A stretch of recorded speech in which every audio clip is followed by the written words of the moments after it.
What is Oh! Guess what we're gonna work on? Time travel. Time travel. We have discovered time travel. I was watching Endgame. I'm feeling freshly inspired. Just finished the book Replay. I 1987. just saw Great Tony book. Stark complete time travel. You watched the full I did not the full thing, but I watched Infinity him War saga, Infinity Saga. almost. I won the last So good. one. Anyways, time travel is on our mind, so we're going to work on Pseudo Paradox. It's been a while. We are not going to abandon this project, even if it takes 10 years. Keep coming back to it because it's a passion project, and it's a good learning project for Miguel here. Even though he's leaving the dojo tomorrow, he'll always be in our hearts and live streaming with us in the future, remotely, but still, we're going to do it. You're going to install OBS, get a mic. Gonna do it. Yep. Okay. He's going to show me how powerful his PC is and all that. So powerful. We'll see. Better than this thing. We'll see. We'll see. I just realized I did not change this one, so I'm going to change this desktop. Ready? Oh, no, I did. Wow. This one. Oh, great. It's changed. Cool. All right. To kick us off, Miguel, this is probably my code. If I check GitHub, it doesn't have any changes, right? You didn't push anything? I didn't push anything, no. I just messed around with it. Added, deleted, didn't, and then set it all back. This meta changed for some reason. I Boom. don't know why. Because of my furniture that's supposed to be in there. My jumping. All right. Everything. So yeah, you didn't push anything. That's cool. Let's look at the problem and then jump right into the code. So the thing we're gonna add, the missing feature, is the movement for the variance. So you saw the variant got created. He's gonna do what I did, but he jumps there. Just don't move. We want him to do this. He's updating walk too around smoothly, right? So let's watch what he does. What does he do? What does he do? He walks around, but he jumps. His movements are jumpy. Okay, so we're keeping track of the movements every second at least. Make it faster. We could track more movements, like every millisecond or something. But I still think the way we're moving is wrong. So let's look at that. There's this class called variant movement, actually. Mm-hmm. Here we go. Walk us through what this code is doing, Miguel. That has the character controller on it. Has the animator on it. Okay. The animator doesn't really work though, because it's not animating the walking yet, right? Good point. I don't think we're using it anywhere. Let's find out.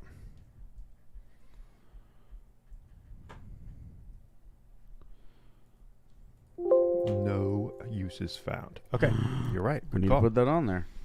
We're not animating. We're not animating. Probably because No. I commented this out.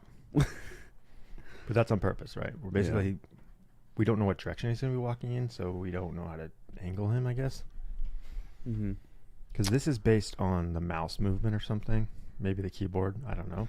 But because this is a variant, which is our word for clone of yourself, AI.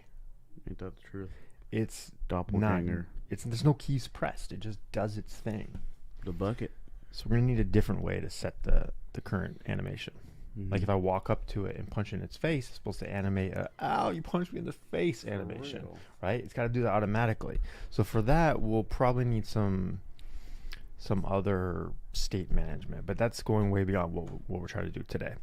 What we're trying to do today is more around this position manager stuff. What do we use this for? Do you remember? Oh, position manager? Yeah, we put a bucket called time machine in Yeah. it. And the instance is like how many times you've gone through. So this ticks up every time you go through the door because you can only go forward. And so it will track your movements every second and put them in that bucket. The time machine will do that for you. And if you go through the door, it will create a new bucket in the time machine. That way we always keep the old ones. Mm-hmm. So this is set to the previous time because you just jumped to the door, so you want to set up the variant. So what's the previous time or the previous positions, right? Yeah. Okay, so we're saying get the current time on the clock because the time is replaying. You just time traveled, right? So you'll use the current time as the key in the dictionary, the bucket, the time machine bucket for the past record, the log of the movements, right? We'll say first you're checking if it even contains that time because in the future we're going to, well, there's two reasons, right? The reason we have it now is because what if What if you're past the time that you jumped the first time? It's so confusing. This whole thing is going to be so confusing. So let's describe it. Slow it down a little bit. Can we be heard right now? Ooh, what's wrong? Isn't that supposed to be moving? Uh-oh. I think it's this one. Testing. Ooh. Yeah, oh, thank the Lord.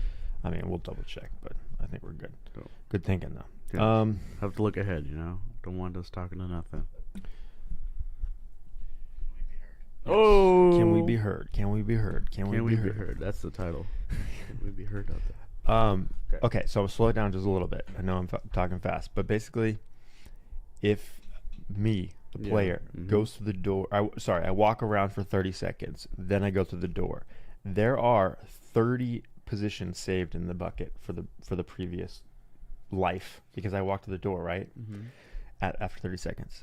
No more. Nope. So if I stay in this room now that I've walked to the door, if I stay in this new room for 60 seconds or even 31 seconds, it's going to run out of movements. So the variant is going to look for where's my next movement at 31, 32, 33 seconds, and it's not going to exist. Why? Because the player had already moved on at that point. They stopped recording their movements because they went through the door. So what we need to do is have the variant disappear when they go through the door. Cool. Now that that's understood, that's why we do this check here. And if there are no more movements, that's why we destroy itself. So all of that makes sense. Yeah. The part that needs work is this. We're saying get the previous position for the current time and just change your position to that. That's it. Need him to move. We're not moving towards that. We're not jumping. Yeah. So let's look for some references of how to move AI. Where's your follow code for some of your games, like the laptop, the Sumo? It's in the living room. Should we grab it, or should we just look it up? You think you could find it? Maybe. All right, Unity follow object code. But it's like follow the main player, right? Or we can meet. So my initial thought was if we have an object do what the variant is currently doing, go to this position, the object can jump ahead, right? Maybe not this one, maybe like the next one, like it can be ahead, and then the player can move towards that object. Always be moving towards that object. Like a checkpoint. It won't handle the angles. We'll probably still have to figure out how to angle towards something. Maybe there's a look at script. Like there's a way to calculate what direction you should be looking. Okay, look into the vector3 move towards function. It takes a current position, a target position, and a float to determine the rate at which your object moves. Also, lerping could do it for you. Lerping. Do you know what lerping is? Larping. Do you know what lerp is? I actually don't know what lerp is. You haven't come across that yet? No. It's about it's a type of animation movement. I don't know. Look it up. Refer to not that. Biology. This I one. knew it. This one. Lerp unity. Contraction of linear interpolation. In mathematics, linear interpolation is a method of curve fitting using linear polynomials to construct a new data points within the range of a discrete set of known data points. So, in this example, is this the lerped value here? It looks lerpy to me. Okay. Is a mathematical function in unity that returns a value between two others at a point on a linear scale. Most commonly is used for moving or changing values over a period of time. So if you wanted to end up here, and you're currently here, but you don't want to move all the way there in one move, you would lerp. It would find you like a point anywhere on this line. Where on the line? I don't know. That depends what you pass to it. Like this is halfway there, quarter way there. I don't know how it works. We have to look at the function. But that's pretty close to what we want, but it's not going to handle the looking at. So maybe this move towards is even better. Let's look at the difference between move towards and lerp. I'm sure we're the first people to ever ask this question. Oh, yeah? Just kidding. This is a very common problem.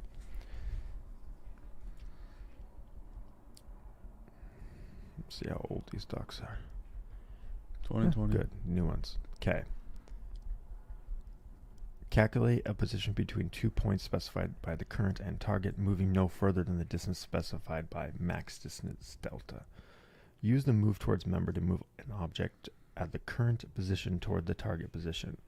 By updating an object's position each frame using the position calculated by this function, you can move it towards the target smoothly, control the speed of movement with the max distance delta parameter.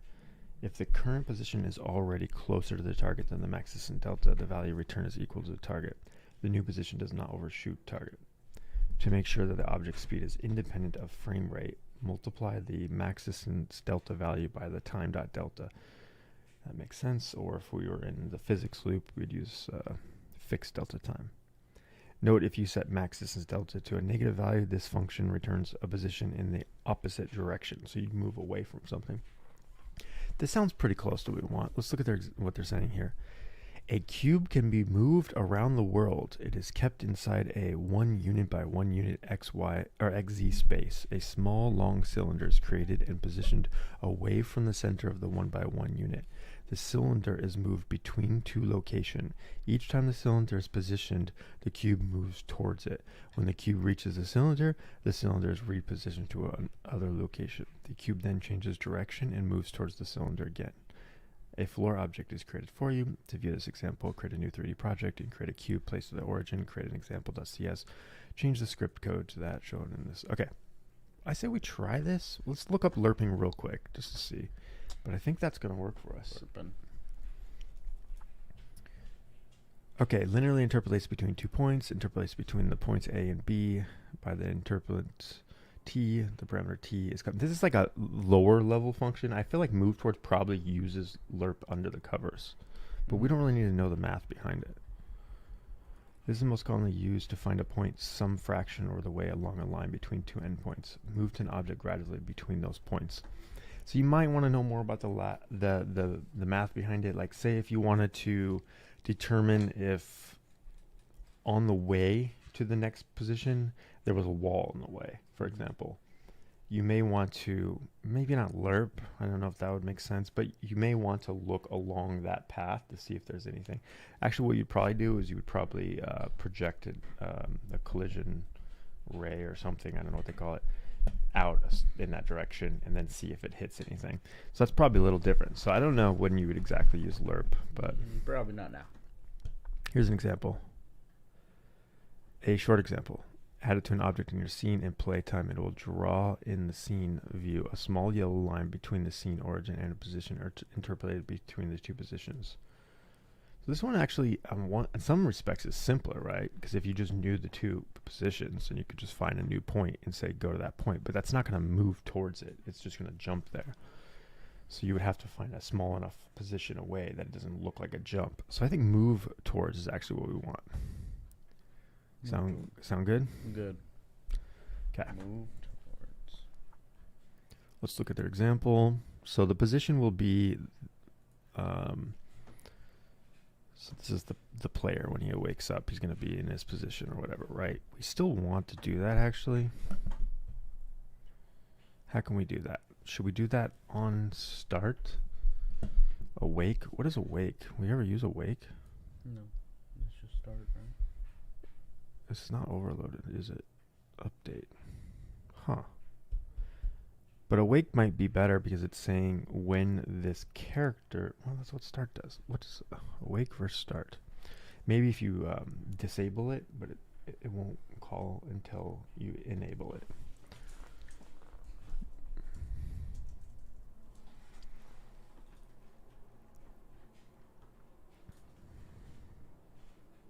You never came across awake? No. Awake is called after all objects are initialized, so you can safely speak to other objects or create them using e.g. game object find with tag. That's helpful, actually. Awake is called in a random order between objects. Because of this, you should use awake to set up references between scripts and use start to pass any information back and forth. Awake is always called before any start functions. Oh. This allows you to order initialization of scripts. Awake cannot act as a coroutine. And about start. Start is called on the frame when a script is enabled just before any of the update methods. So I think we actually want start. Mm-hmm. Once in the lifetime of the script. Awake is called when the script object is initialized, regardless of whether or not the script is enabled. Oh, so I had it backwards. Awake happens even if it's not enabled. All right, we want start. We only want it if you're enabled. Anyways, so we can use start. We can set their initial position. Do we need to? Because the object that creates it sets its initial position. I think so. Who creates the variance? The action of moving through the door creates it, right? The Okay. trigger. So we probably don't need that. Let's see. Grab cylinder values and place on the target. And we might, because the trigger might not know where to put the player. Oh, no, it always puts it at 0, 0. In the future, that might not be true, though. But for now, we don't have to worry about it. All right, create a position, the cylinder, reduce the size, cylinder, create primitive, camera, transform position, whatever. It's a camera. We don't need that. So the target's going to be the cylinder. So we need this, basically. So we need to create... Actually, we can do it. We can create a... Actually, this is a great idea. What am I talking about? We can create a cylinder in our game so we can watch it, like debug it. Let's try this. All right, let's do this on start.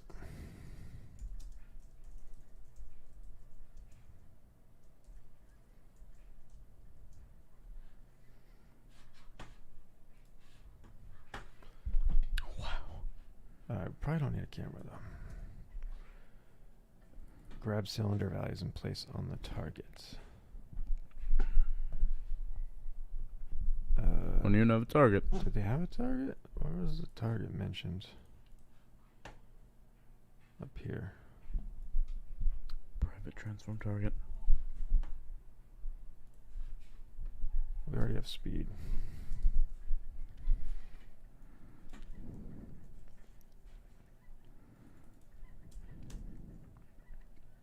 Okay, I guess it's private. It'll be down here.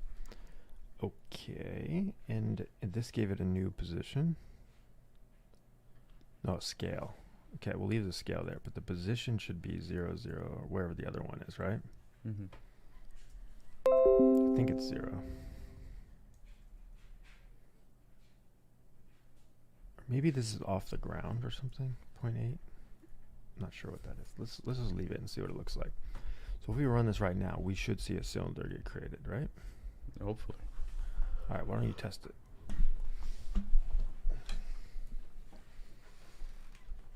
Nah.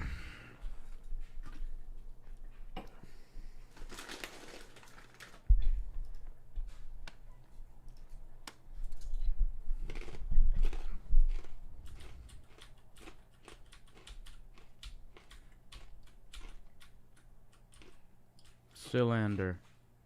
Good. Just move. Yeah, we haven't done the rest yet. Side. Cool. Okay, so let's go back to the tutorial. Boom. Why don't you do this? Mm. Yeah. I'll go back to the Chrome. No problem.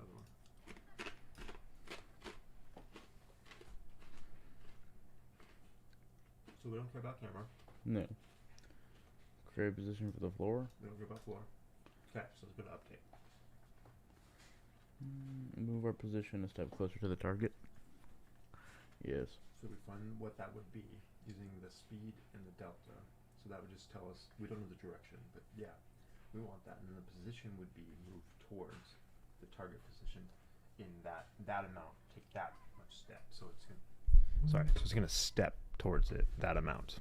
Yeah, that's perfect. And then check if the position of the cube and sphere are approximately equal. So this is where it moves the target. We're going to change this code. Instead of doing this if check, we're only going to do this move position using the code we currently have from our bucket. We're always, every update will move its position, the cylinder. So copy this first part here. Yeah, just copy the whole thing. Well, not the update, but yeah.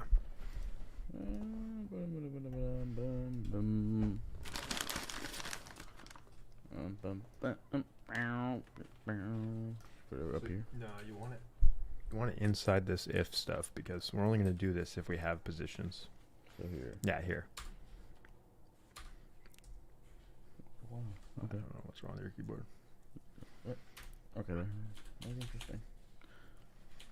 Actually, Boom. before you do that, don't paste it. Let's do this. Change this to target. Just a small step, right? Haha, no pun intended. Ah. But if we test this, now the cylinder should be moving instead of the variance, which is what we want for now.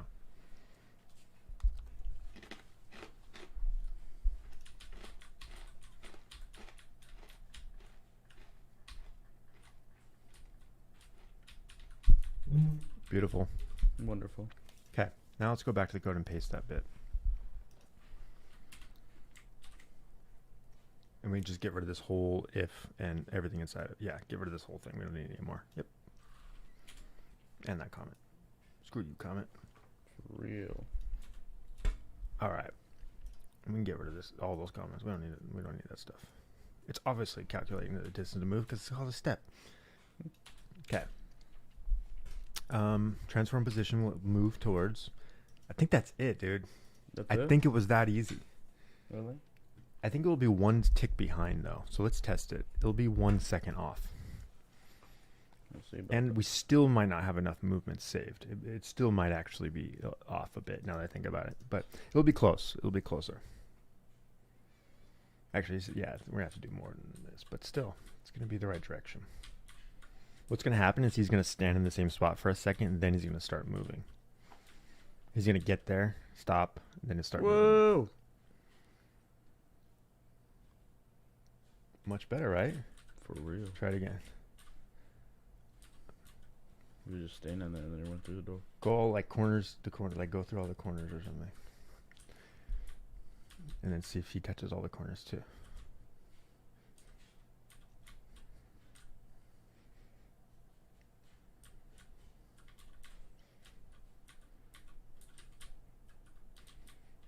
Gonna watch him. Watch him. Where is he? Huh? So is he stopping when he gets there? No, it's pretty damn close, dude. Yeah. Huh. I guess it works because it's the position is where you were a second later. So it actually is saying if you moved around every second. I think where it would be weird is if you didn't move, maybe. Yeah. Let's. So there's another issue here, right? Can you see it? Some they don't disappear. Yeah. So let's fix that. You know how to do that? I'll let you figure it out. You got it. You want me to figure it out? So what? When they hit the door, are they supposed to destroy? Where do we destroy them? Where do we destroy them? The variance, right there. So shouldn't we also destroy the target?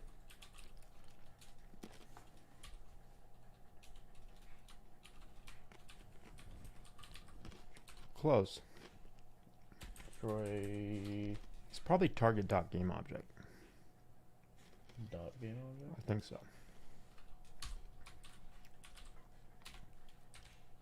Boom. Because the target's a transform, not a game object. Boom. Chocolate. Destroy once a game object. So try that.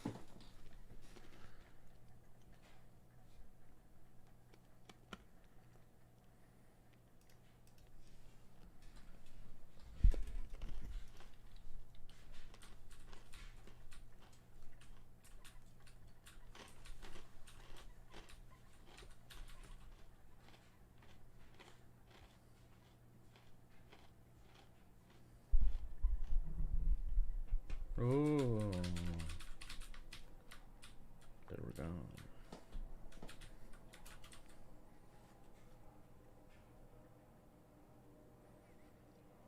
What's happening? Did you stand there a long Yeah, time? I was staying there for a while. It works. How about this? I'm curious what's going to happen if I do this. What if I stand by the door?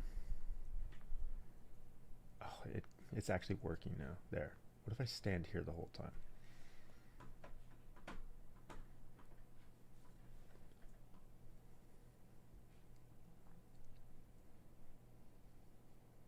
See? He starts in the middle and then he walks over there. That's not correct. Mm-mm. Or is it? I mean, he should be going. Oh, Our guy should be we going. should be in the going. middle. in the Yeah. middle. But still, maybe not, right? Like, what should maybe we teleport to like the other room? Like, imagine we have multiple doors, take you different positions.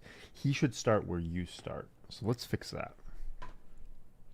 Or is it where you start? Yeah, he should start at the last. So let's do a start and set his location to. Basically need this.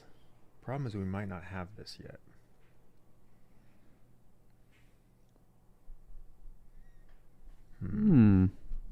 Here's what we could do. Because I don't want this code being copy pasted everywhere. So I'm thinking we could do something like this. We could say Make it into one thing. I was thinking of function, right? So Yeah. something like private. I want to return a position. So what is that? A vector 3? Called get Location. previous time Location. position. Get next position or get current position. Get last. Previous.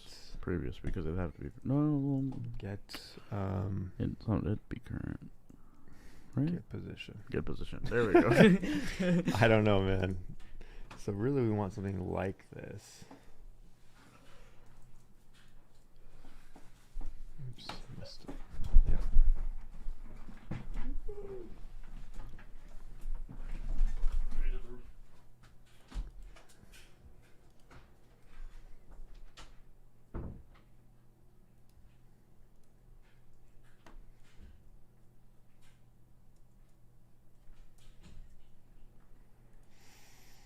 I just realized we probably shouldn't be getting this every time. When does the instance number change?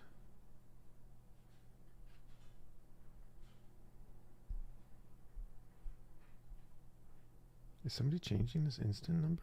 No, I think they're setting it when they start or something.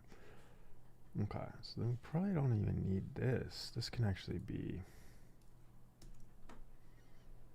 maybe in start. Oh, but we need a reference to this first, so let's see, refactor.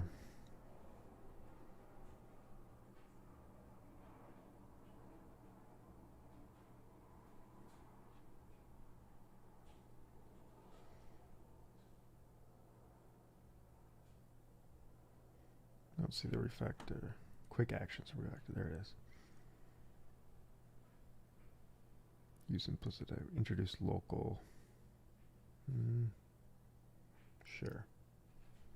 Cool. So now it's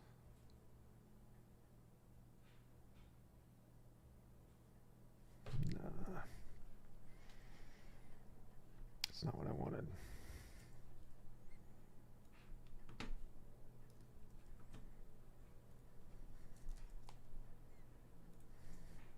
Private dictionary. Guess we don't have to initialize it until we get here. Okay, I think that will still just work like that, and then we don't do this. Let's test it. We're not using our new function yet, but that's fine. It's probably this thing's already used. Oh, it's supposed to return something. Okay, so this would be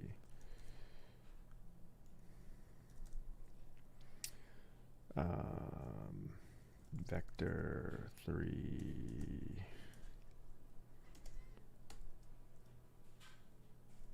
Can this be optional?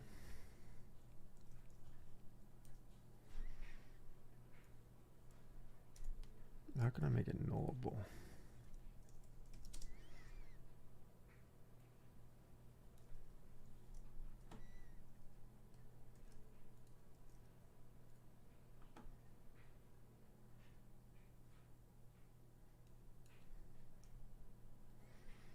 Maybe this should just be move towards position.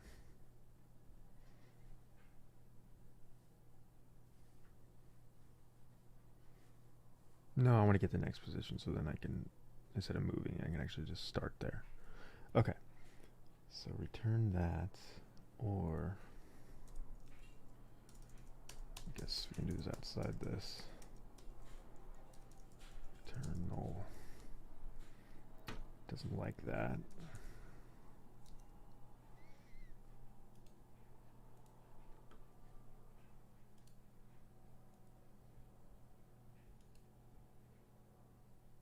There's no suggestions. I want this to be optional. How do you do that in C#?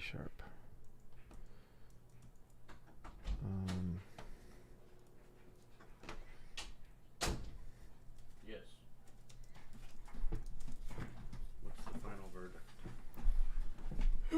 Still working on the refactor. Boom.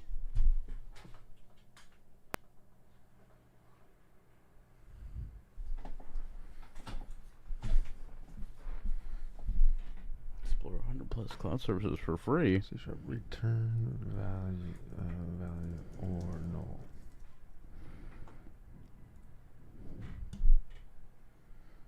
Trying to figure out how to do this in C#. It's been a while.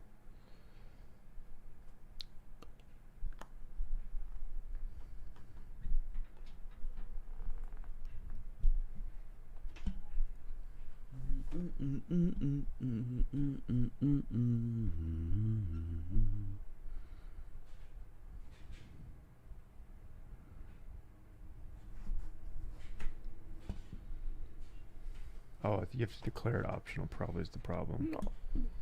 So, oh no, but I did. The function is optional, so that doesn't make sense.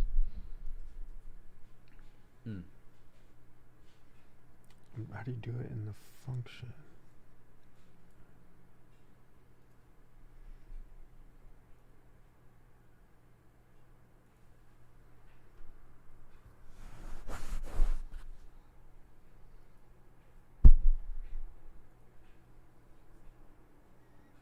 Oh, I got an idea. I'll do it like this. Do vector 3 optional. Position equals null. See what they say. Oh, great. So let me do that, and I get to return position 3. And then this is going to say, but it's not null. Oh, you can do optional. That's so ridiculous. I was just trying to do that. Okay. Yeah. Question marks. Lots of question marks. All right. So what this is saying is your return type is a vector 3 object or null. Or no. This possibly nothing, right? So that's because if it doesn't find the position, it's going to destroy the object and try to return null. The dumb thing about this is if it destroys object, then it doesn't even matter that it returns null because nothing's going to happen. I think what happens is this destroy will happen on the next update, so it still needs to return and handle it successfully. So you have to know that it could possibly be returned as null. So if I called this new function get position somewhere, I have to know that null is a possibility. So here in the starts, first I set up the previous time to position dictionary. Instead of setting it every update, creating a new one, I want to make sure this works. I'm not even using the new function yet.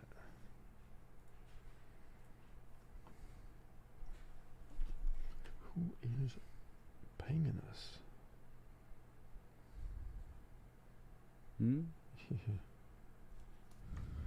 Okay, run.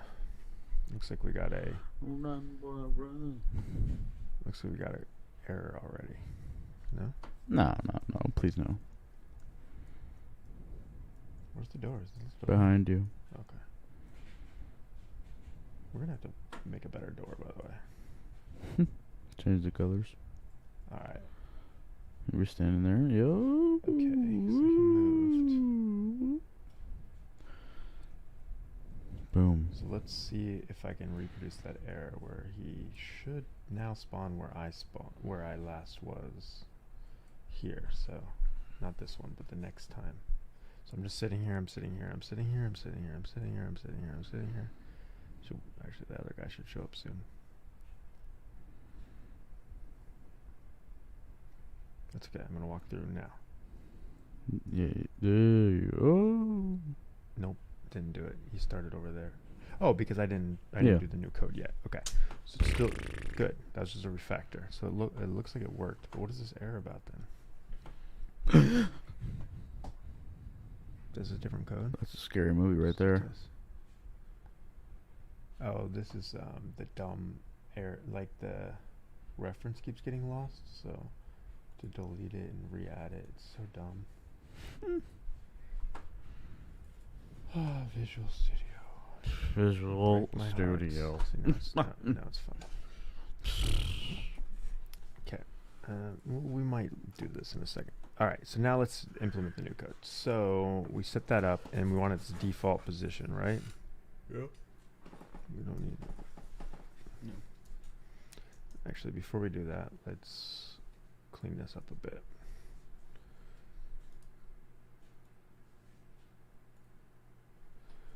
Create.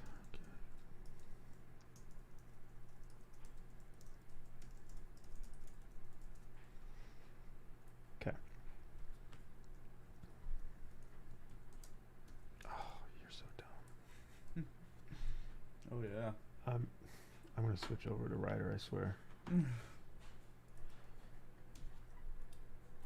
Whatever, I'll just cut and paste like a stupid person.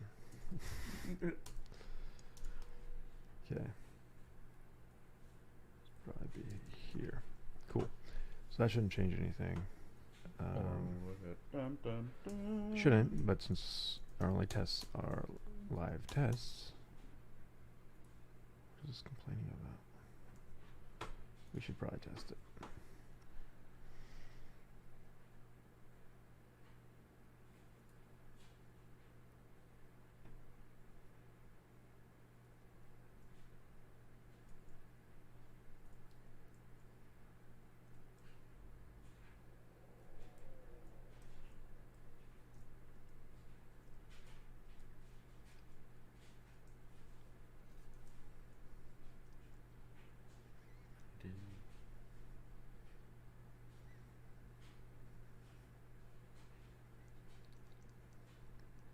Beautiful.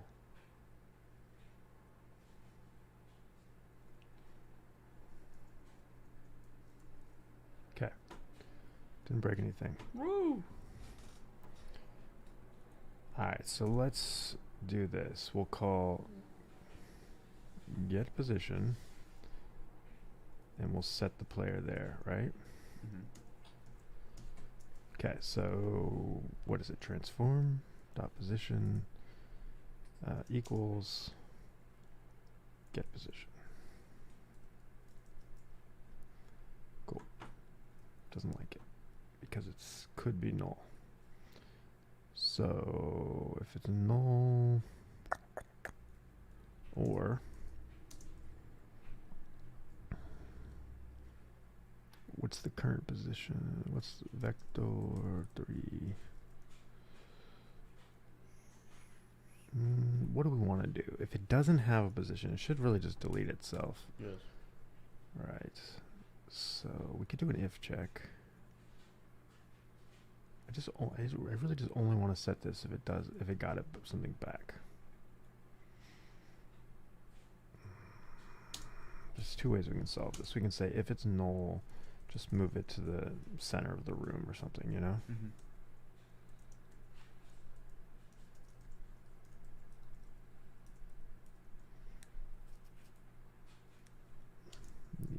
New.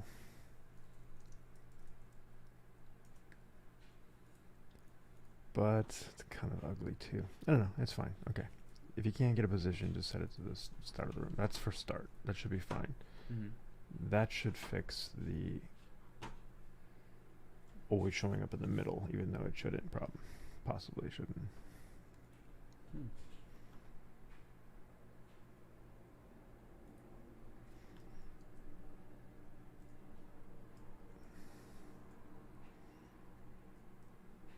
It's actually doing its job now. Oh, it didn't get rid of the things anymore. Do we know why? Going too fast. I think it's only deletes it if there's no more movements. Yeah. So the door trigger should also delete them. Or if we had a reference to them somehow, we could delete them from the new variant, but that would be hard to do, I guess, unless you look for every cylinder by its like name or something, you know? Mm-hmm. Okay, he started here. It worked. Move though, dude. And these shouldn't have collision on them. These really shouldn't have collision. So that's another thing we have to fix. But okay, but that's fixed. Cool. Now we have some duplicate code. So why does this guy do this and this guy does this? So let's change this. Let's just instead try to get the position every time. We don't care about the clock anymore. We don't care about destroying it. We don't care about... We do care about the move towards. Do we? No. Transform position, target. No, we don't. Wait, we do. We just need this guy, though. We don't have a key. That's... This guy needs to use get position. That's right. Get position.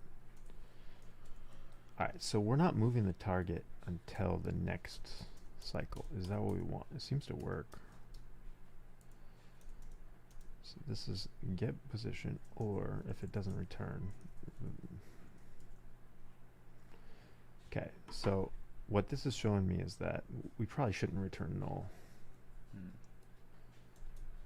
I mean, it's also weird that it would return the starting location, but if in both cases we're going to return the starting location, then we might as well just return the starting location here.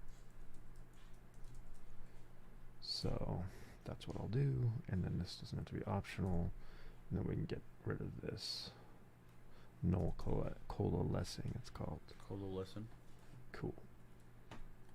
So we're actually saying move towards the target position before we even move the target. This makes me think we should also probably put the target... Where does the target get created? Here, right? This should probably start at the transforms position, though.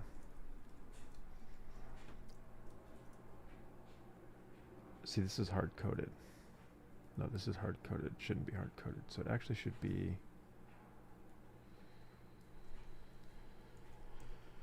not position. When you create it.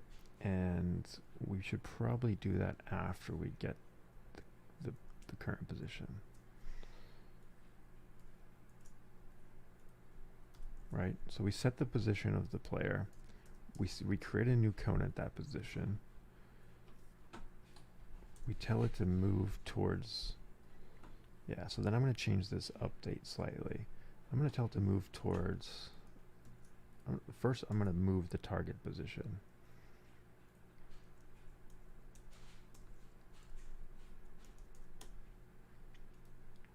Okay, so I'm saying move the target position to the new position, right? And maybe that's a better name for this.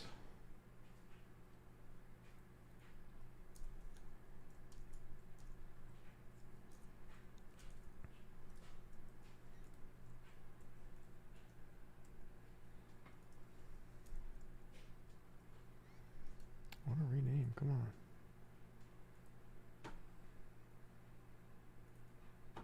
Where's the rename?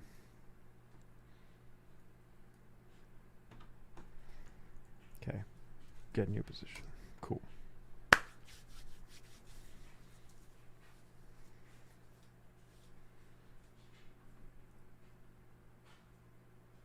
All right, that could have broke some, so let's test.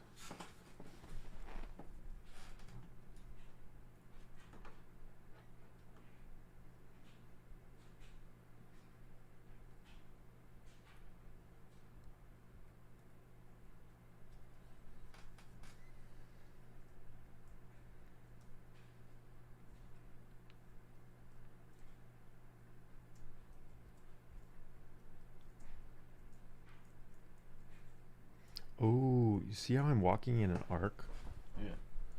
How much do you want to bet this guy just walks in like a straight line instead or something, you know? That's true. So let's test that. Oh, I fucked it up. Okay. But what if he walks in a straight line, right? If I do it fast enough, I bet that's... Oops, I already messed it up. Let's see what he does. Doesn't even move. Oh, well, we just broke it. First one moved, I think. Cool. Well, is it because they're stuck in each other? Position equals get new position. So it's already at that position. How did I break? Well, it shouldn't have collision. That might be part of the problem. How do we get rid of the collision? Get rid of it?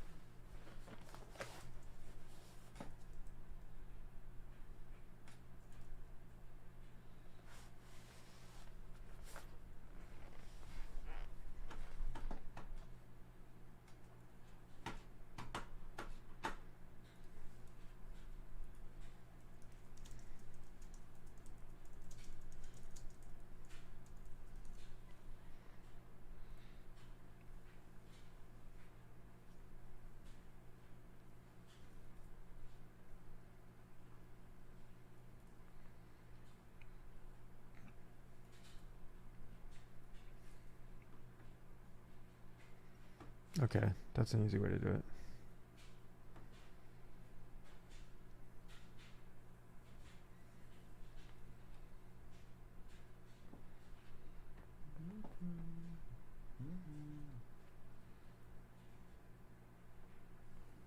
Oh, he's adding a mesh filter.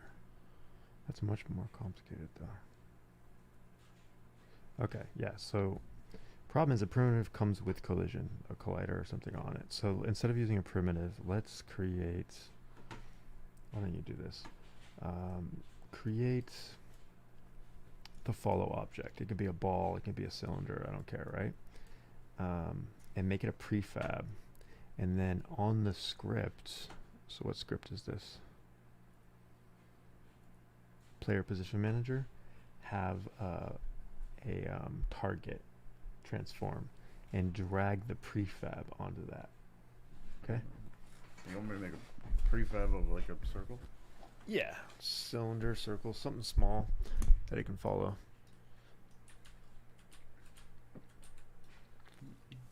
Something without a collider.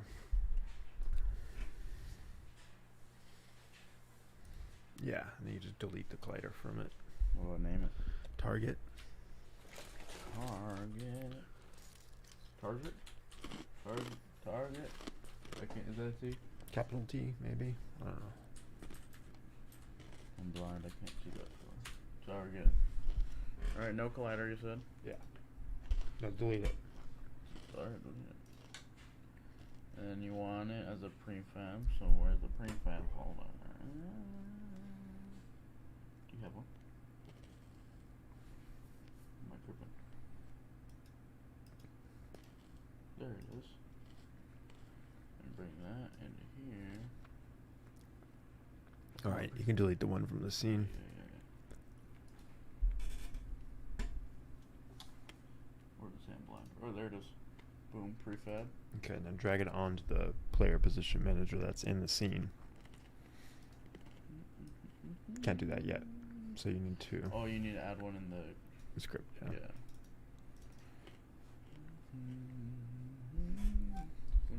Alright. So, I forgot to add it. So it's gotta be a public, right? Public. Actually, this is wrong. This is not the right thing. We want it on the variant movement, so that's probably a prefab. Let's put it here, and then we'll edit the prefab. Public. Transform. Transform. Actually, you already have a private one. Just change that to public, and you're good to go.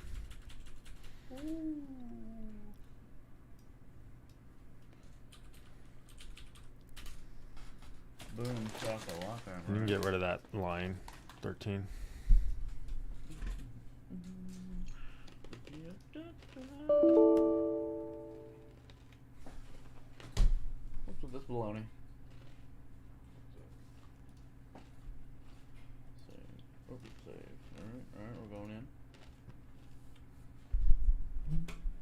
All right, let's find the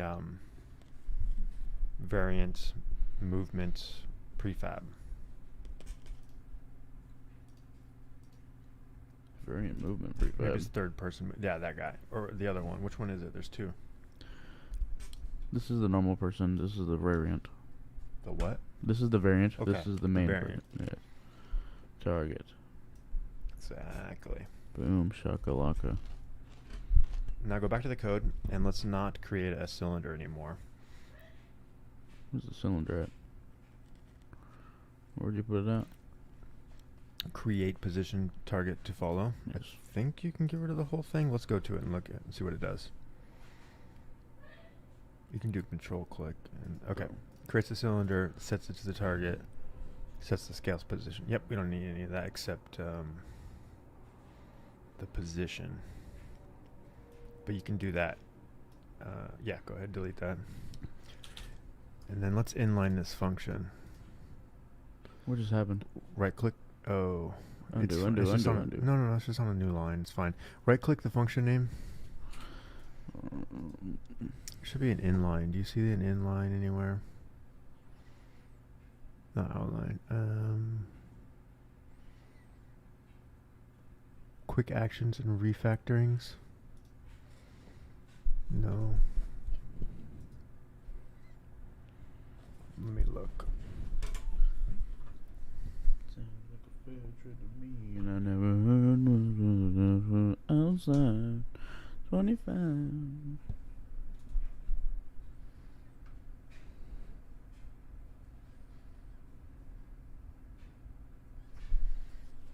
Okay, yeah, this is dumb. Okay, so I'm gonna, next time you see us, we're gonna be using, I'm gonna be using writer for sure, I don't know. So I'm gonna just cut this, and then where this function was called, I'm gonna just do this. Ooh. It's the same thing as an inline, except Ooh. now I have to manually delete this. Wow. Okay. Using writer next time. Target transform position is set. Should be good to go. And now we don't have a mesh like blocking us. That's assuming that's what the issue even was. It might not have been the issue.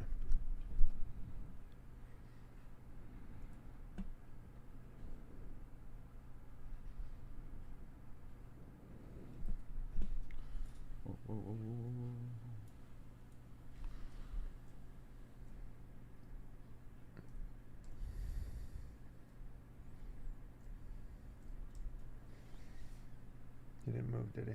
And there's no ball. Where's the ball? Oh, he's broken. Oh no! Our table! It's broken. Oh, we didn't. Oh, my bad. We have to actually create it. It doesn't get created just because it's a prefab. So let's undo this. We do actually need this. Instead of a cylinder, we do. Do you remember how do we create prefabs? Target. All caps. That's how you spell a name. Dot. No, I think it's just Instantiate. Target. It's a familiar word. I know. It's a lot of instantiating where I come from. I wonder if we can reuse this. I don't think we can. Oh, and then we could do dot game object. Would that work?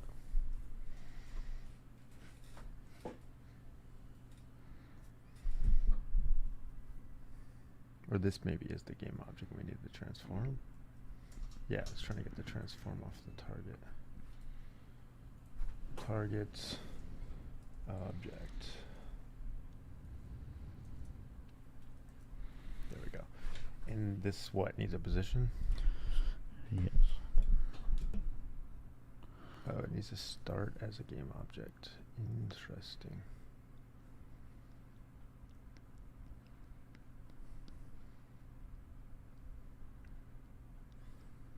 Maybe it's already a transform. Oh, okay. If that's true, then we can just do this. Oh, but then that's gonna be weird. I don't know if it does that. I don't know if that works. It seems weird. Hey, if it works, it works.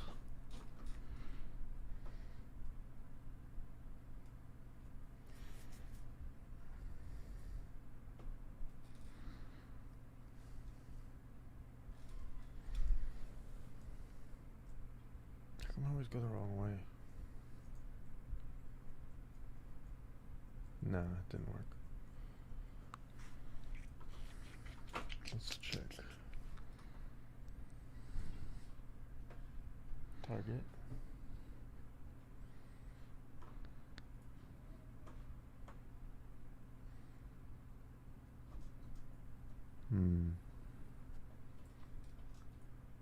Object reference not sent to an instance of an object.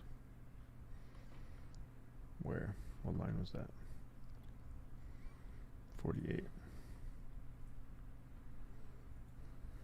This is not set yet? Why not? So this refactor broke something. Oh, because get position is called before this. Oops, that's been our main problem all along.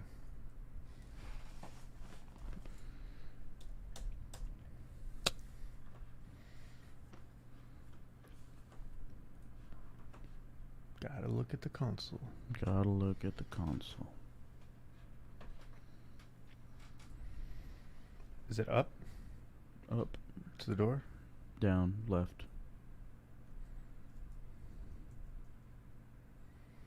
Null reference, object reference not set to an instance of an object still. So what do I think about that? Take that null reference.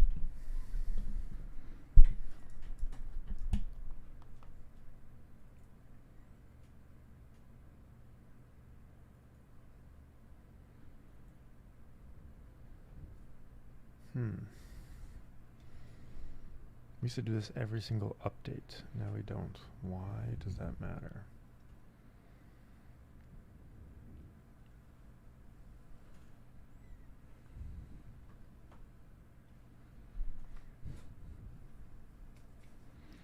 Maybe the position manager's not there yet or something? Let's try moving it to update. It's gonna break this first thing probably. No.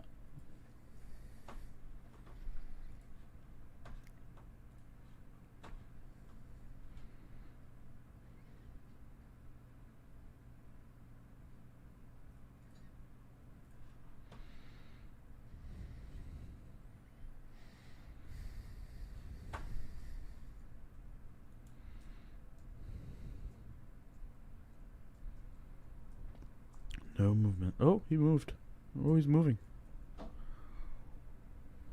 Says the ball is invisible. Yes, the ball is invisible. Or is it under the ground or something? No, Let's see where the ball is. Because it should be somewhere. Where's the ball?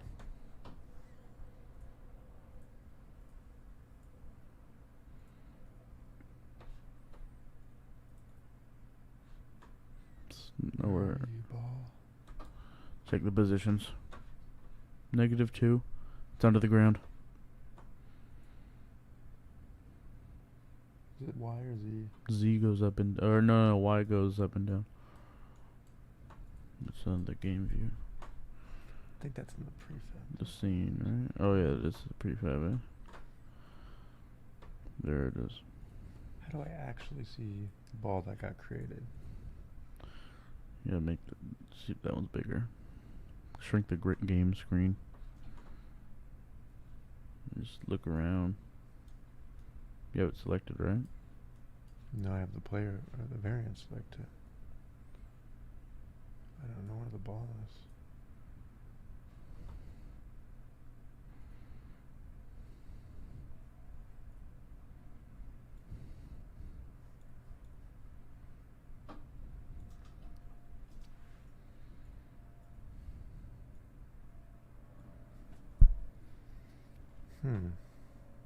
I mean, it works, but that's kind of scary, right? Like, The wall just because it doesn't have a collider.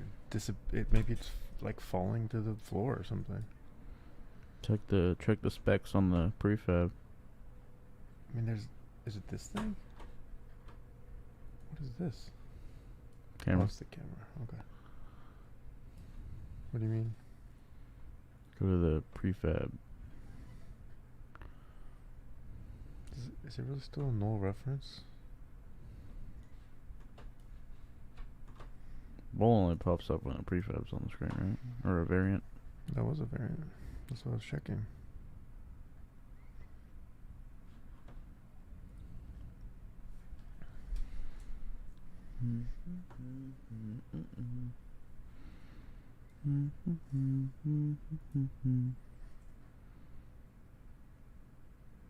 Down left. Oh no, you're checking for the ball. That was fast. Why did it move so fast? Is it off by 1? The speed is pretty high. I think something's messed up.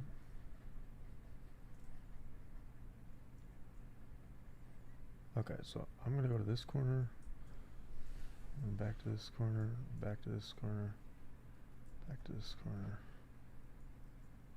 back to this corner, back to this corner.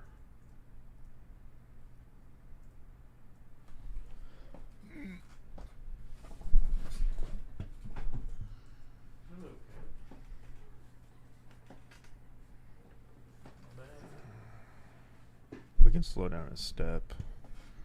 See, that's the problem. Is the speed doesn't match our speed. It's true. Not to mention the animation and stuff, but the speed should match. I don't know where the freaking ball is. This is weird.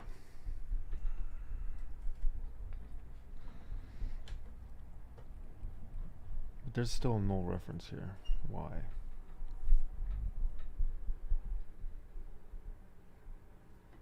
Actually, it could be the key. Which one's null?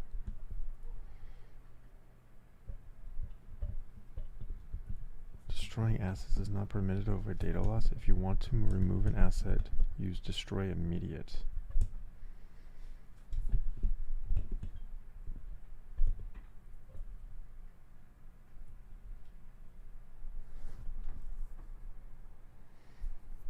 I think this is mostly just this doesn't make sense. See, I would think this was because of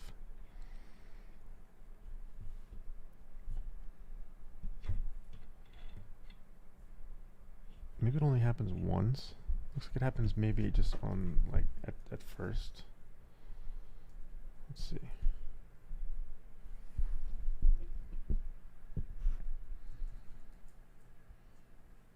Yeah, it only happens once. Like the first update, it seems like. Get new position. Yeah, because get new position. It is null here. Null. Wait, no, it shouldn't be though, because we call this once here. Oh no, sorry, here. Yeah, it is null here, so that's actually correct. Doesn't make sense as why this has to be here. Why can't it be here?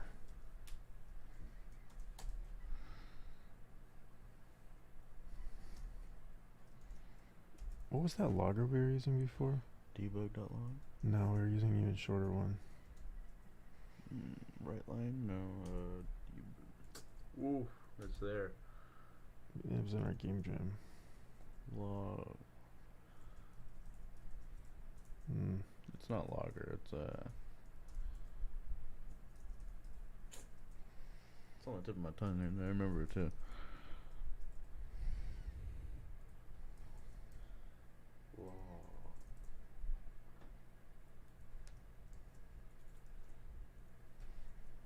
Probably should destroy the target first. No, I need to see what this is. Hold on.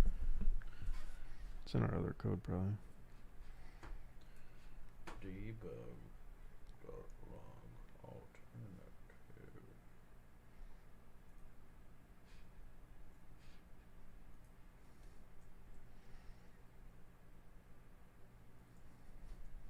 Print. Yeah, that sounds right. Destroying. Object of type transform has been destroyed, but you're still trying to access it. Your script should either check if it's null or should not destroy the object. Oops, what line? 34. The target, okay. I think it was print.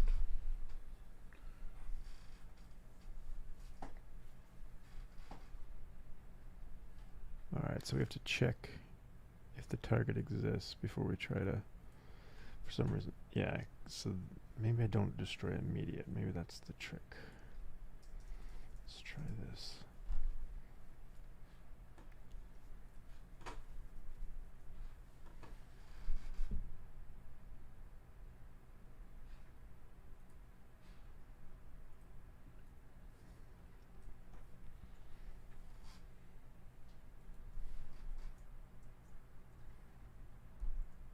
Hey, I found a cylinder. What is that? Bullet? It's the ball. That's not the ball. Yeah, it's been under his feet the whole time. Alright. This one's not really causing any problems, but the log is going to annoy me, so... What we could do is we could tell the target to move itself. Instead of setting its position, we could say, hey, target, go move, and then if it doesn't exist... Well, no, because if it doesn't exist, you can't tell it to move.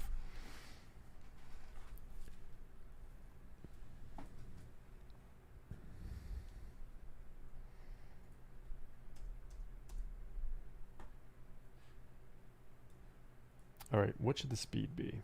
What's the speed of the player? 6. The speed of the player is 6? Yes.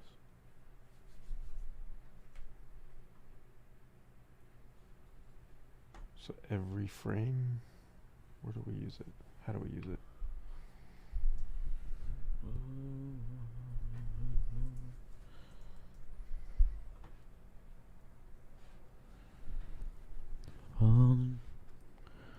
Dream. We use move. We do direction times delta time times speed. This one is speed times delta time. It's the same thing. Why is it so much faster?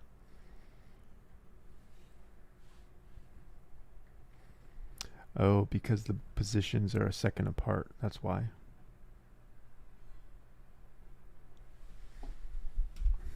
Would that make sense? No. Like it's saying you're going to be over there in a second, right? Mm-hmm. And I need to get you there. Within that second. That's very fast. No, it doesn't say that though. It says move just the regular speed towards that direction. But it doesn't have to get there. So why does it go so fast? Maybe I'm wrong. Maybe it's not that fast. Maybe it just... Hey, cat. Maybe it just looks fast.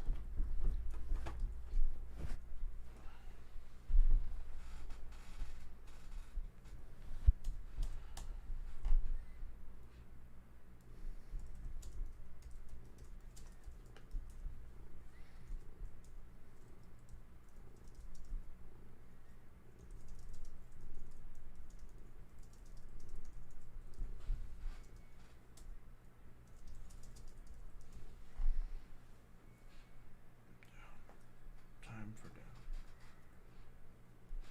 down. Down time. What?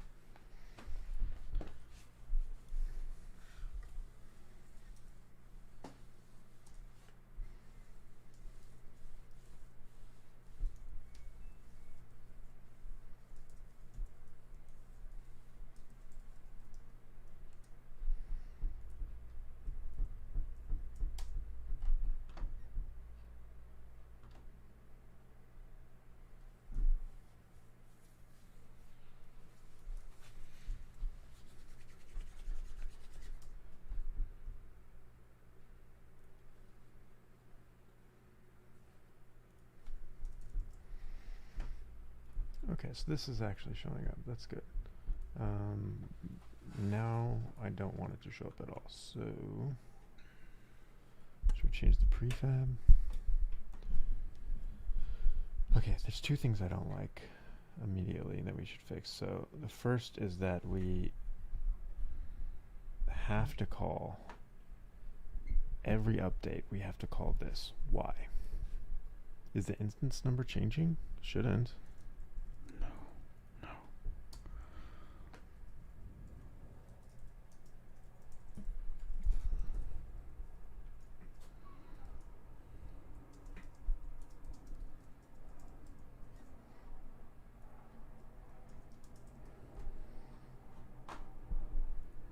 Let's try not calling it.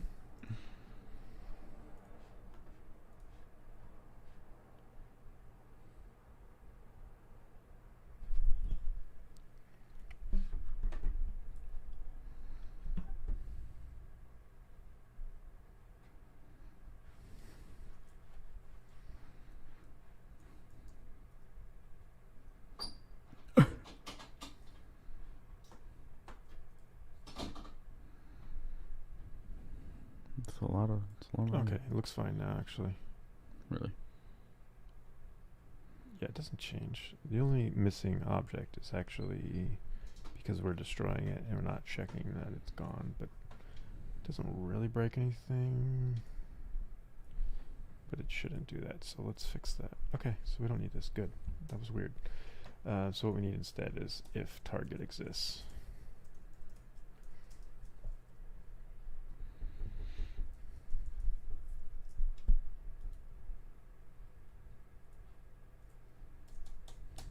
Okay, step towards new position. All right, so let's read what this code does. At the start, it sets up the previous time to position dictionary. You know what that is? Time edition dictionary. It's where it stores it, right? Yeah, so it's a Stores it. dictionary, so you look it up by the time and you Yes. get the position, right? So previous time to position. So you get the previous time and it Mhm. tells you the position. Okay, it's more like time to previous position. I don't know, it's a weird way to say it because it's time travel, so I don't know. We set the position of the transform, which is the variant, to the new position using that dictionary, right? Yes. And then we create a this should be create and position target.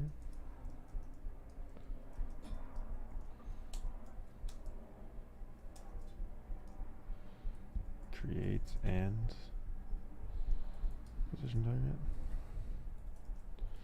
Alright, create and position target to follow. So this is the sphere that it's going to create. It's going to put it at the very first position recorded. Okay, that's what the start does. The update, every update it says step towards new position. So that moves the variant towards the new position. What is the new position? Well, it's wherever the target is. Where's the target? Well, the target's being moved to whatever the new position is. What is the new position? The new position is whatever the clock says. So if it's 10:03, we check the dictionary for 10:03. If it's in there, we step towards it. Yes. Get new position. No, this is not right. This is called get new position, and it's doing a movement. That's not right. Oops. We shouldn't be doing this.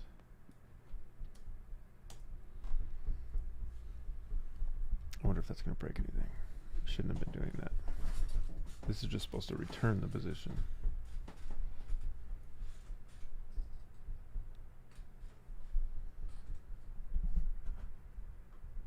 Cool.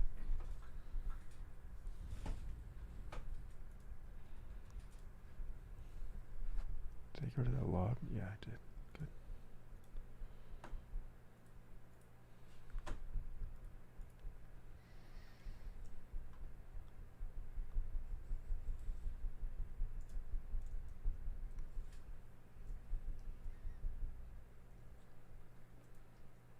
Ah, it's still saying we're using this.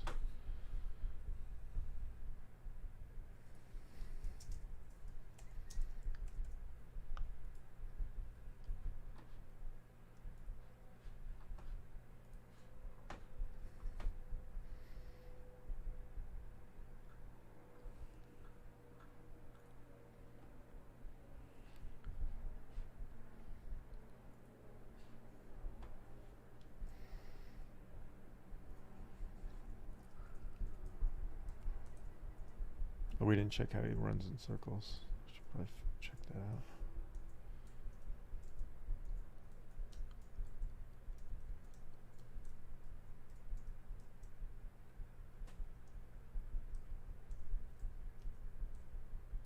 Circle.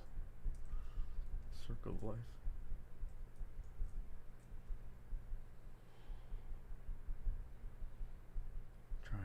Yeah, he's not really doing circles, right?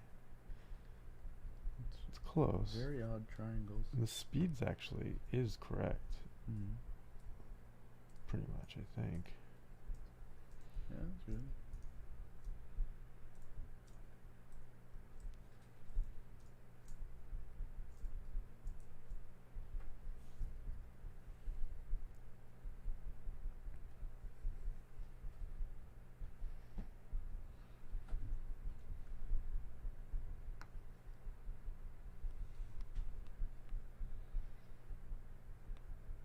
Yeah, a little off. So we could probably fix that by recording more, like recording the milliseconds. So Mhm. that's a to-do item, but it's close, much better than it was. It's a step in the right direction. So the reason it's not deleting these sometimes, why? If it is null, I'm checking for null though. The object type transfer has been destroyed, but you are still trying to access it. Your script should either check that it is, if it is null, or you should not destroy the object. Well, it looks like it's not destroying anyways. So I think part of the problem here is we have a prefab and a game object, and they're getting confused. So let's change this to target prefab. Make this a game object. And then we'll have a transform. Make this the target. And then here we'll start by instantiating the prefab. Prefab.transform. Cool. And then what we want to get rid of is the target prefab. Shouldn't need this anymore. Maybe. Let me keep that. This is magic. Magic is going on.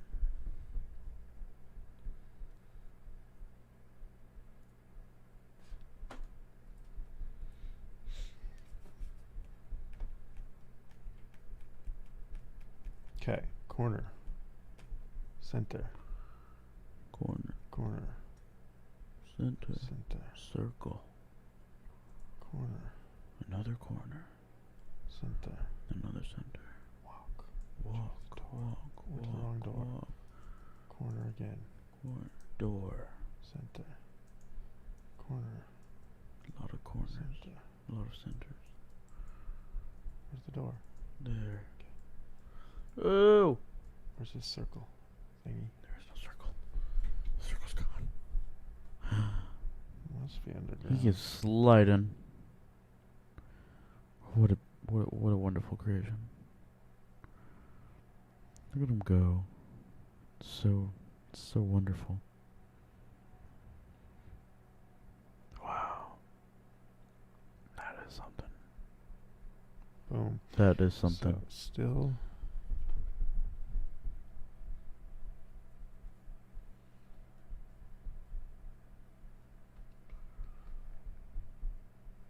In the inspector.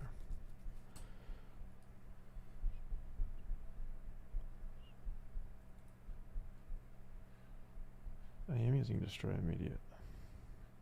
Why are we destroying the game object? That's probably the problem.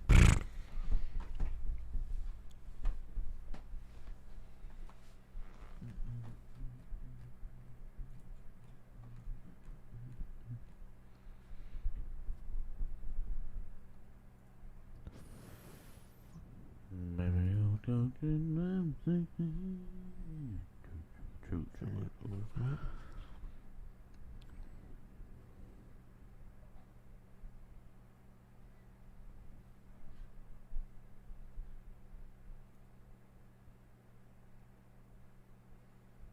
I wonder if somebody else is destroying the transform. Because what is the game object? Maybe we should destroy the transform, or maybe we should destroy both.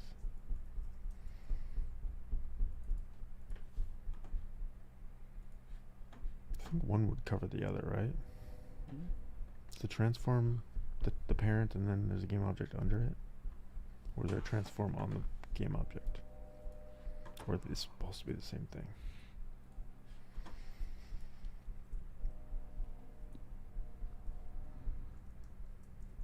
corner, middle, corner, middle, corner, middle. Oh, to the door. From the window to the wall, to the wall.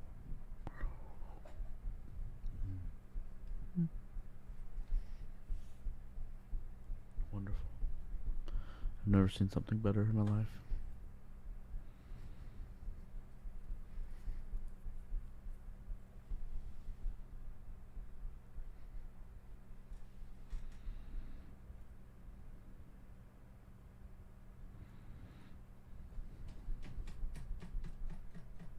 It just doesn't make any sense. It's like destroy assets not prevented. Destroying assets not prevented. If you really want to remove an asset, use destroy immediate, which I did. You need to get rid of destroy variant moving position at get new position. Step towards up.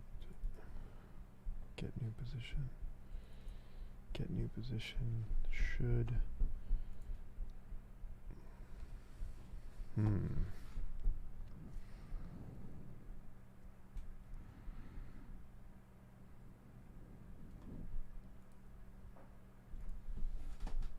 Target is not equal to null.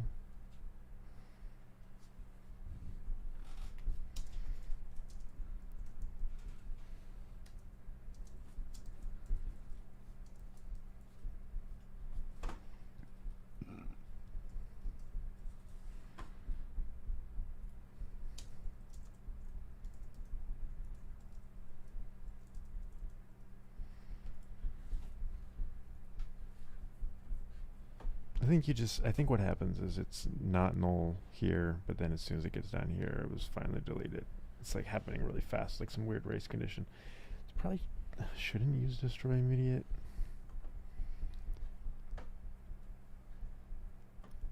Should look up the proper way to destroy yourself.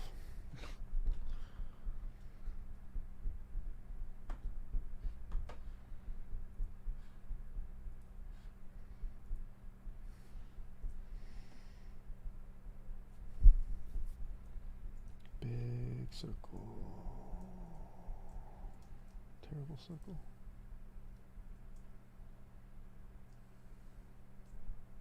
Boom.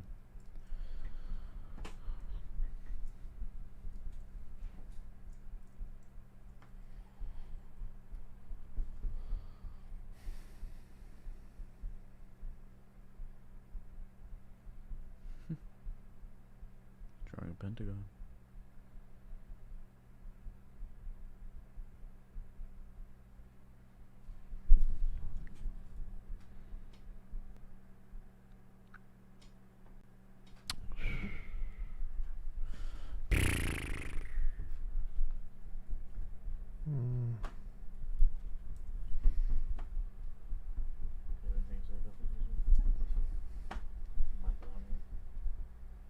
I bet you the trigger is on the door is also destroying him. That's probably it.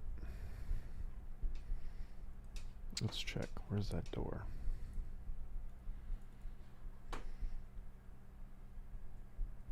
Or the player position manager maybe is doing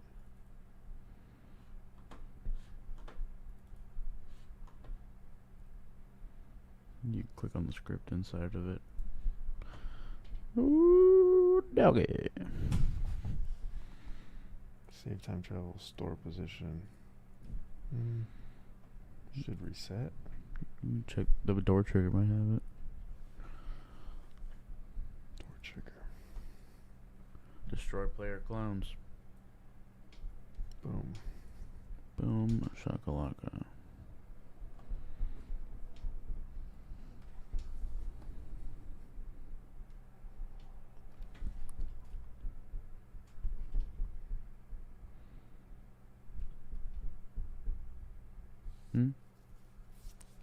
Can you destroy the whole thing? Does it have to be just the game object?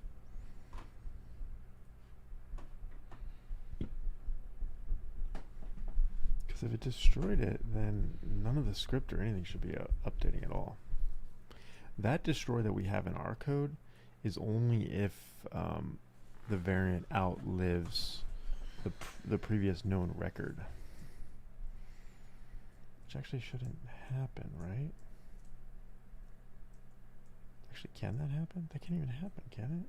The way the game is right now? Mm.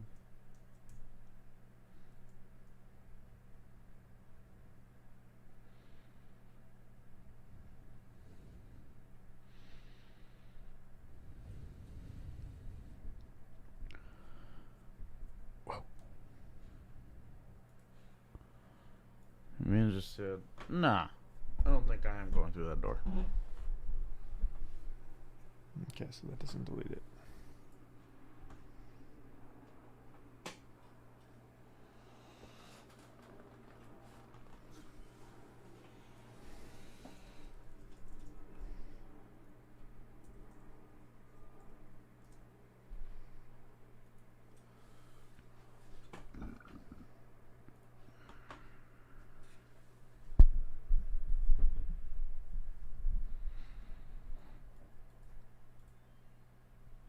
Exactly.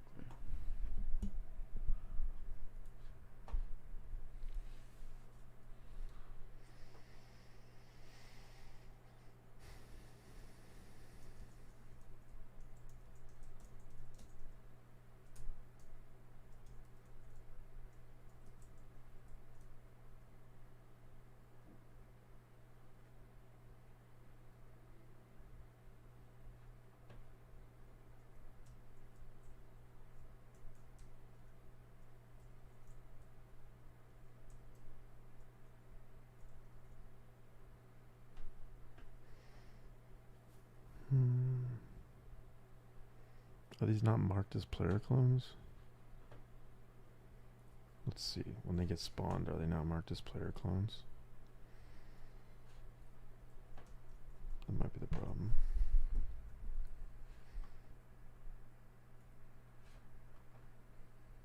Player clone.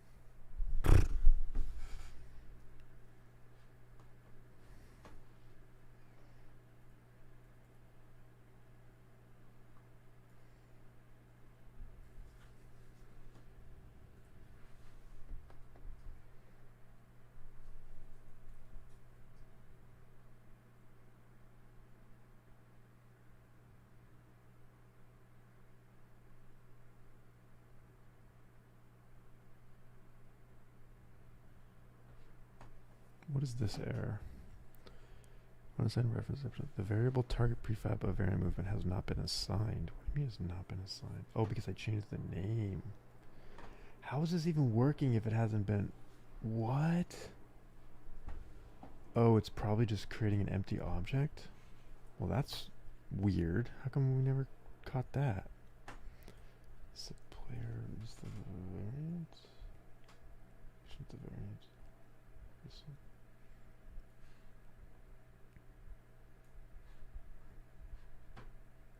Target transform should be empty, right? This should be private. Well, that's weird. Yeah.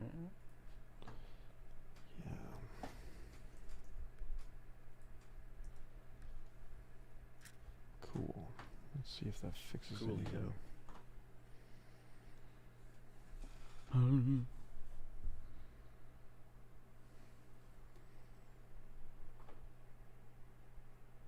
My man! Oh, yeah. Boom. Yeah, we got a target again. Woo! Good. He just hit the door and say, nah, I'm good.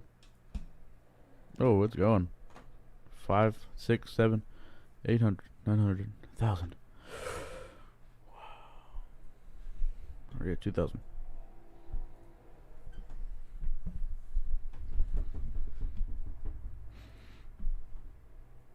Cannot destroy transform.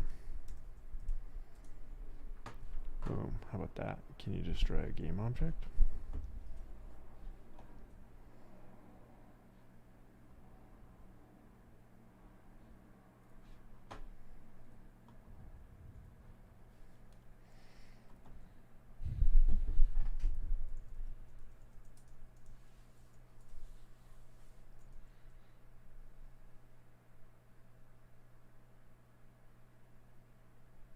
okay, that's good. Mm-hmm.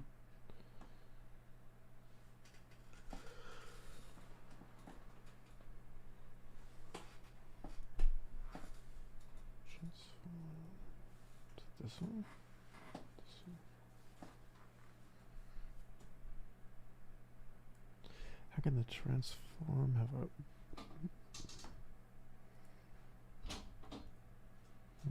only the target's being destroyed? Target deposition. Okay, yeah, here. So this does nothing basically. Then why is it even here? It's fine, whatever.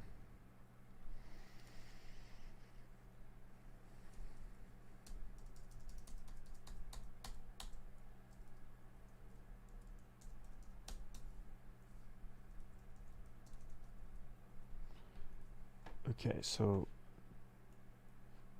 that's just going to be a problem, but we need to destroy the player. Why is that not being destroyed anymore? So I changed it. Variant movement. No, where was it? Door trigger. Destroy immediate. Find all game objects with tag. Player clone.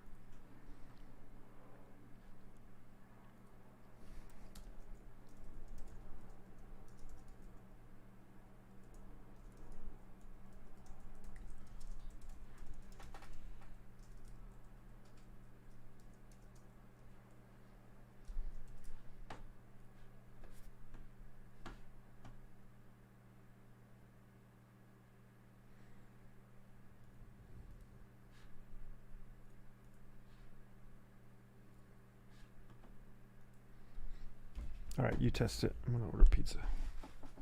Woo! Corner. Mid. Corner. Mid. Where's the door? Where's the door? Oh, door. Oh? See if there's a log that says destroy.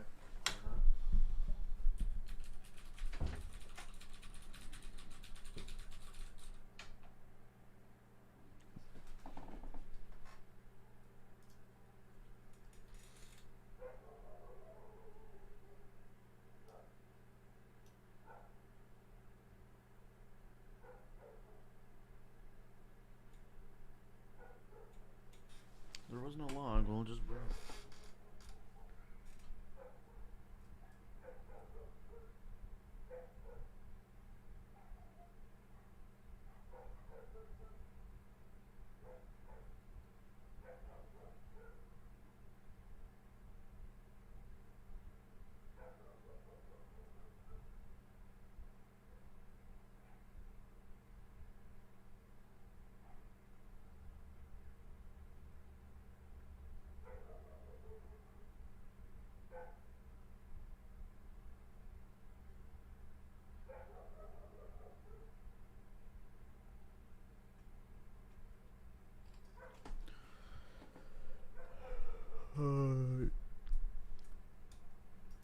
So what can happen here? The object type's transform has been destroyed, but you're still trying to pull dumb trying.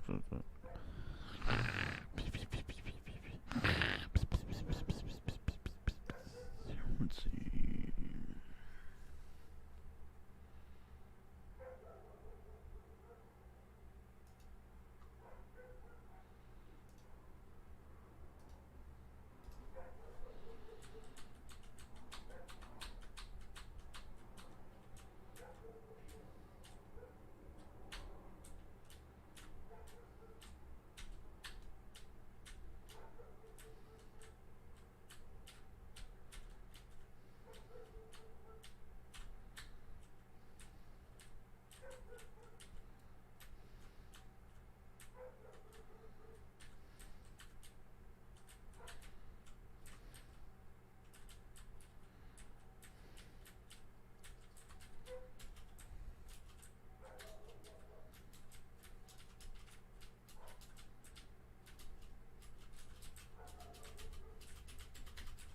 Can't even get through, man.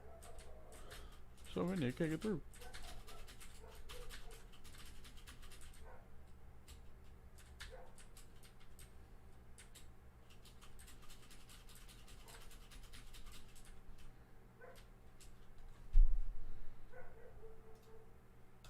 One more.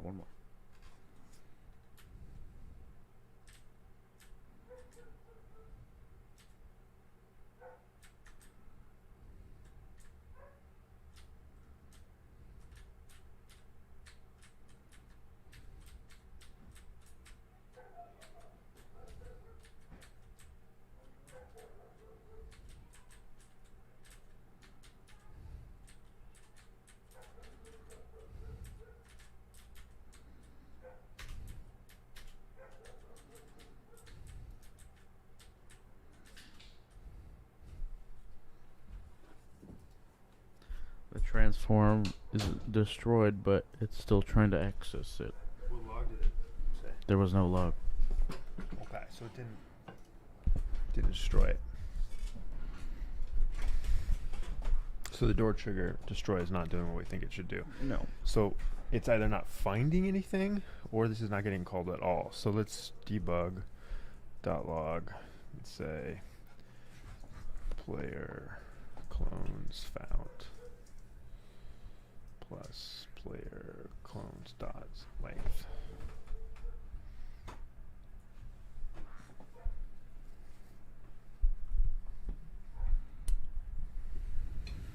Maybe it's like a typo in the name.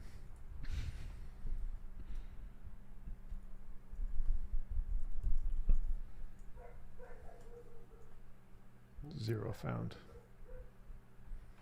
0. Okay. So what is this?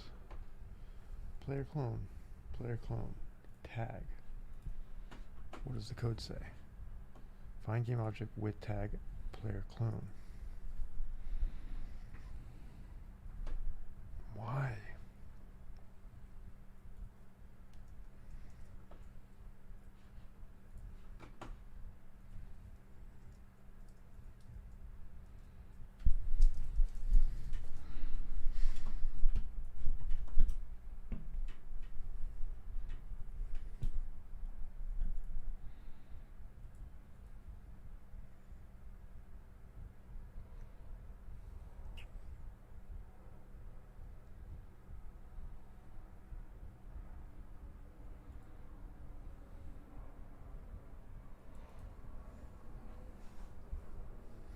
This is not our problem. He's trying to do it at the start.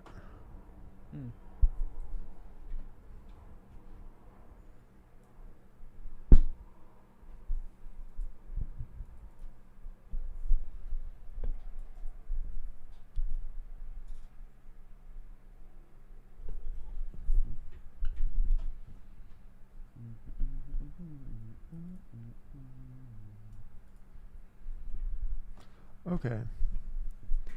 So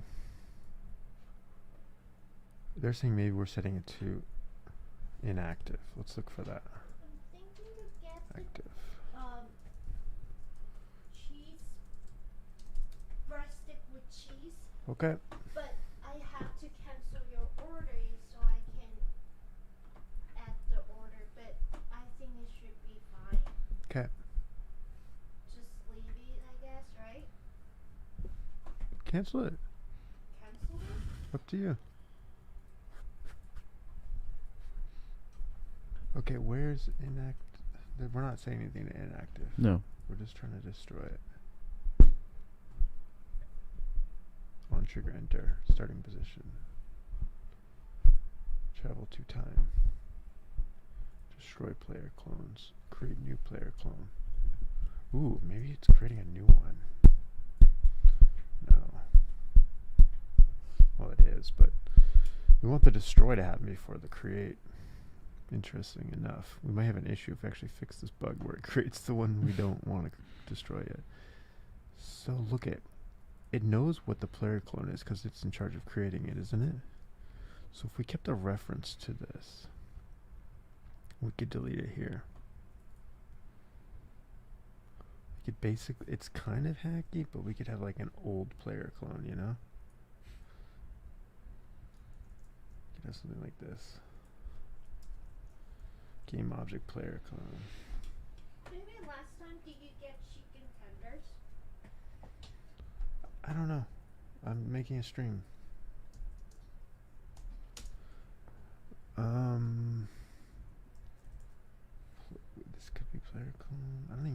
hate this one, to be honest. Let's try.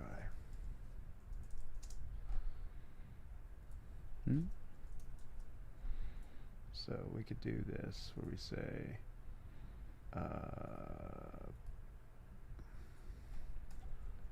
old player clone equals player clone. This is gonna get really hacky if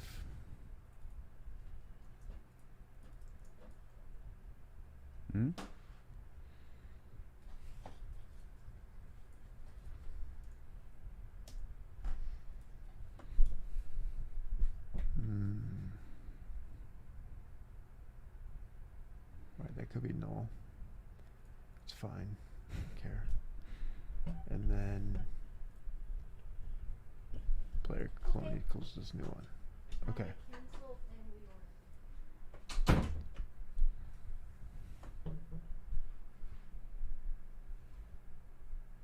reorder. See what that does. It's a little hacky. I don't like it. Hack, hack, hack. Hack on the mainframe. I wish I knew the right way to do this in Unity. Me too. Like, what do they expect you to do? The tags don't work.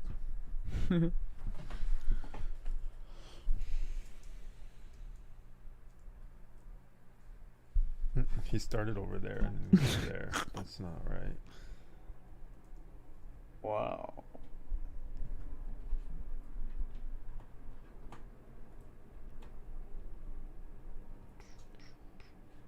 Oh, okay. I forgot to actually do the new thing, which is now that we have the old one,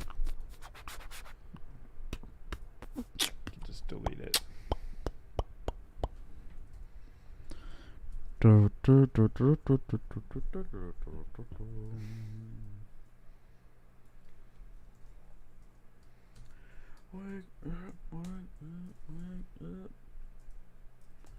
Destroy old. Is there another destroy, like destroy object or something like that? Oh, there is a destroy object. What does that do? It destroys the object. That'd be I'm handy. pretty, we used it before, I'm pretty sure. What does it say? It's in here somewhere. Use object.destroy instead. Ooh, that would be nice. Does that work? Yeah, Dot I've used it before. destroy. You've used this one? Dot destroy it? Yeah. Yes. Is it on game object? I don't think so. Destroy. Where is it? Where is it? It works. Hey. Where? It was in my old game. It was the animal game. It already is game object. Is it on the transform? Destroy dot and then name it maybe.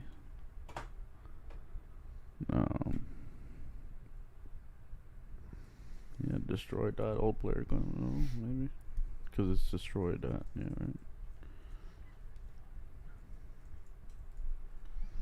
Let's see what this says. This won't take us to the code. Why? It's deprecated. There. Oh, where's your deprecation notice? No comment.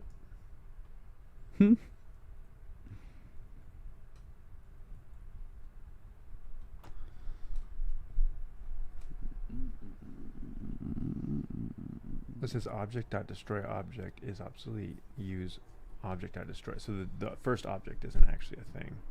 So it's just saying use destroy instead.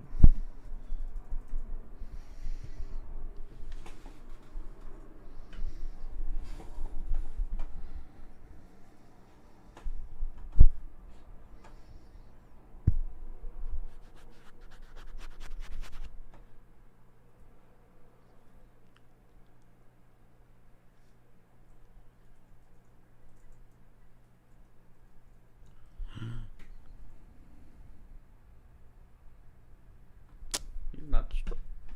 He's not destroyed.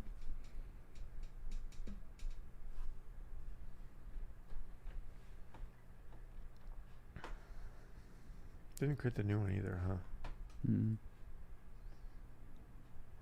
Yeah, I think that's the problem. So we're trying to, I don't think we use variables that way. They're basically the same thing at this point by doing that. So we could probably do this. Or a clone of it or something, maybe it would work. But this could be null. Clone dot game object is not equal to null.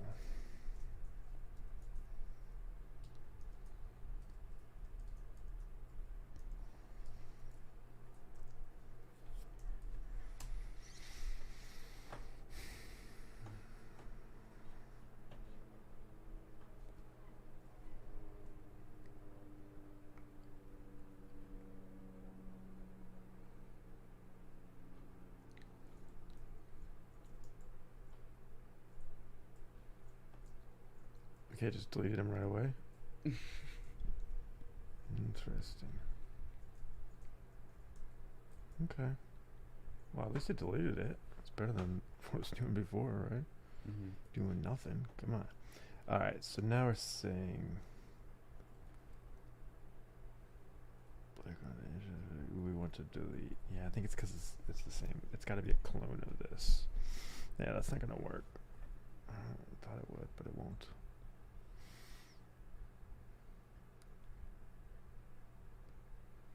So it's to be like a new thing.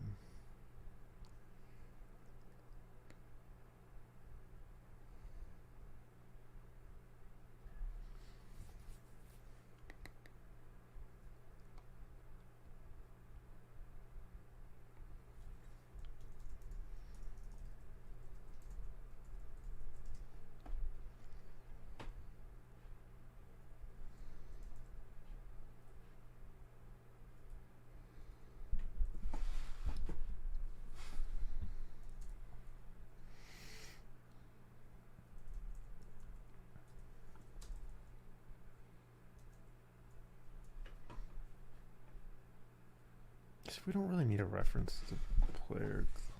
Oh no, but now you do need a reference when you get back here. That's the problem.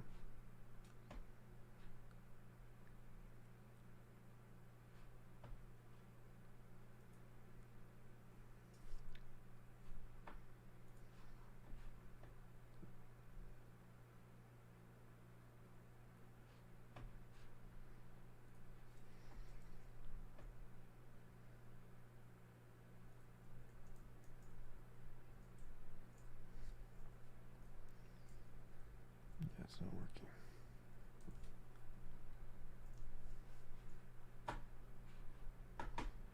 Can you just look where you're going? Cool. Thanks. Guess yeah, we can't do that. All right.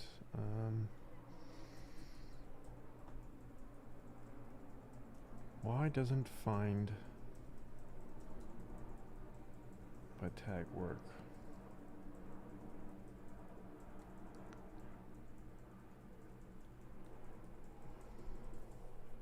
Does find by player work?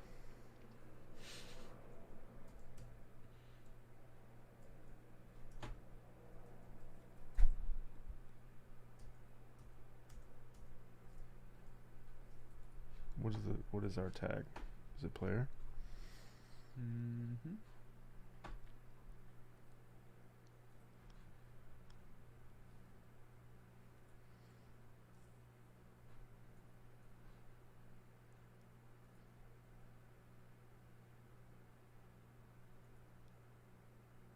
Where's the player? Actor. Player. Cool.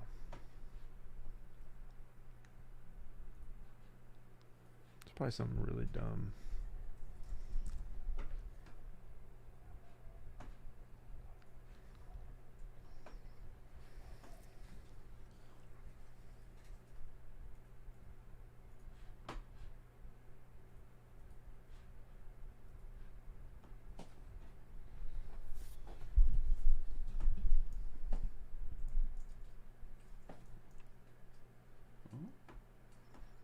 This player found. Okay, found. Didn't delete me. It's probably good, but huh? Can find player but not player clone. Interesting. Like, was it already deleted at that point? It didn't actually delete it, which is different problem, probably.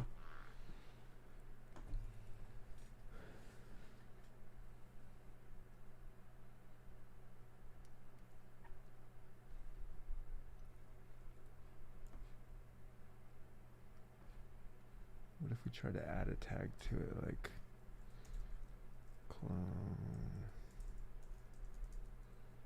dot add tag? Do you know how to add a tag?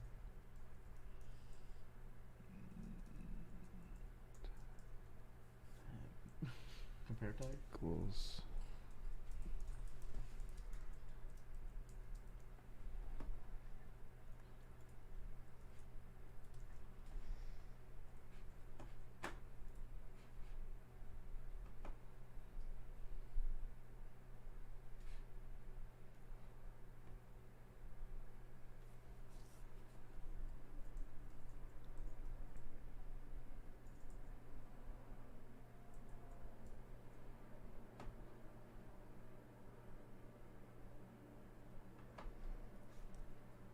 We'll try compare tag. didn't find it. I mean, we could do this. We could say debug dot log player clone tag.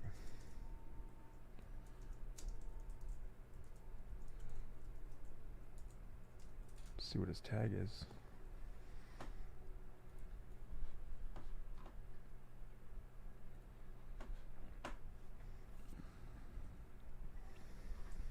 I wonder if because it's like an instance, like it's like at runtime, it's like player tag 1, player tag 2, or some player. I don't think so though, because we would see that somewhere.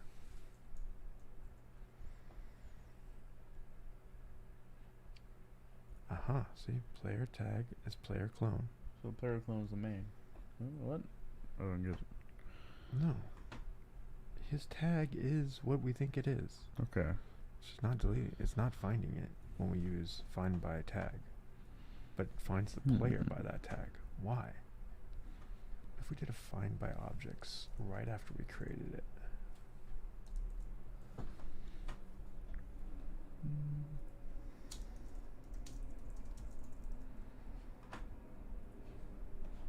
Uh-oh.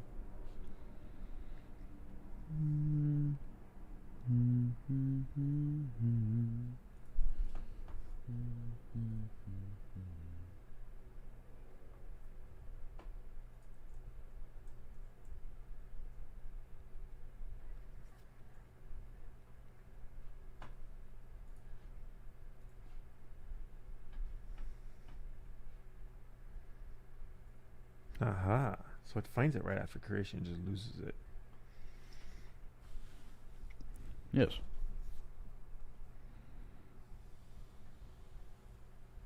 Maybe something else is deleting it.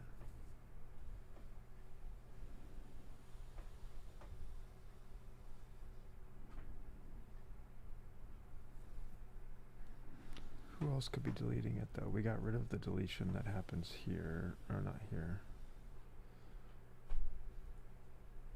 Here. We're deleting the target, but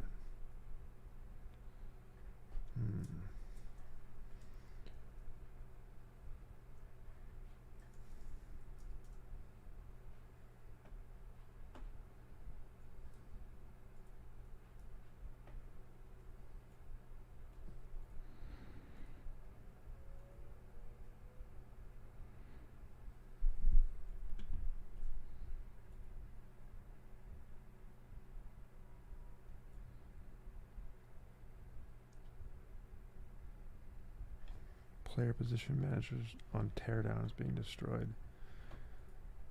What is this? Oh, it's a test. Okay. So yeah, there's no other destroys in this.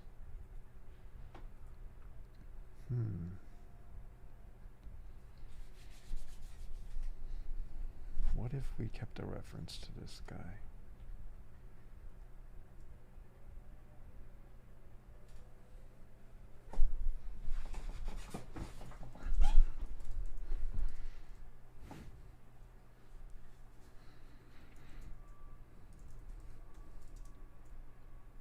And then every update, what if we did this?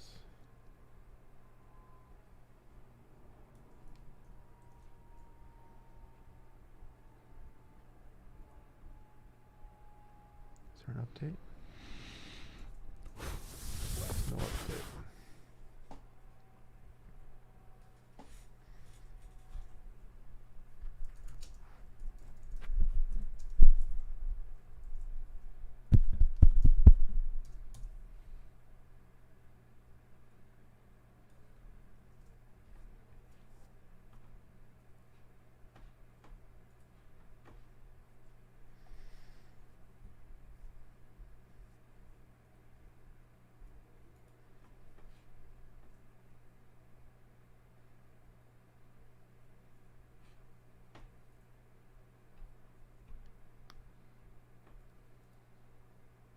No, so trying to make sense because it doesn't exist yet.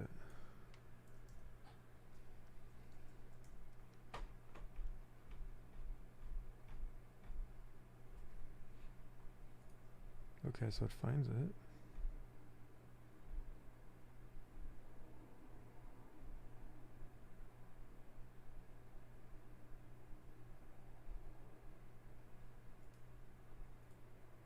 Still finds it.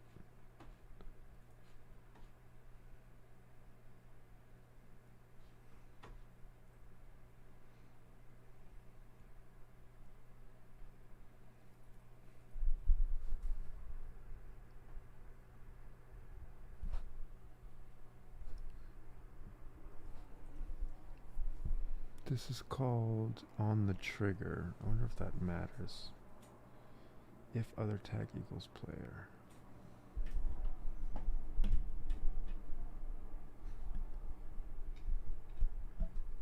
Oh, this only destroys it when we walk through the door. What? Because this is saying if the player. No. So this is actually correct. The thing that kills the clone is not the door trigger. It's when he runs out of movements. So that is actually correct. It's like, sweet. So let's try this. If we get rid of this update, does this actually, is he destroying now when I go through the door?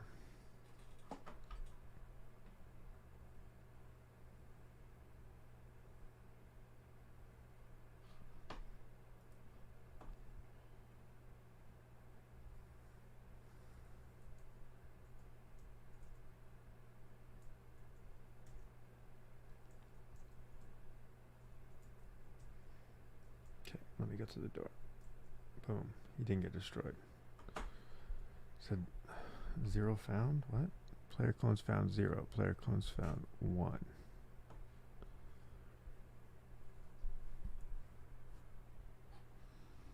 Then why didn't you delete them?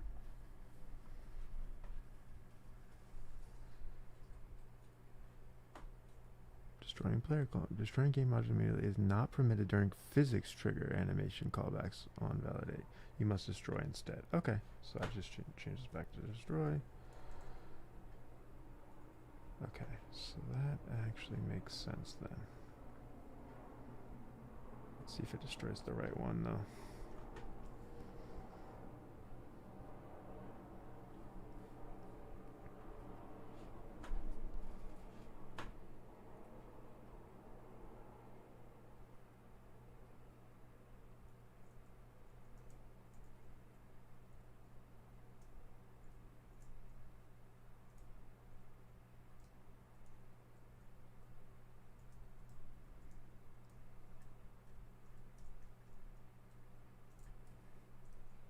Okay, so the one that ran to the door first didn't get destroyed, but the one standing in this corner, standing right here, he's going to get destroyed when I walk through it fast.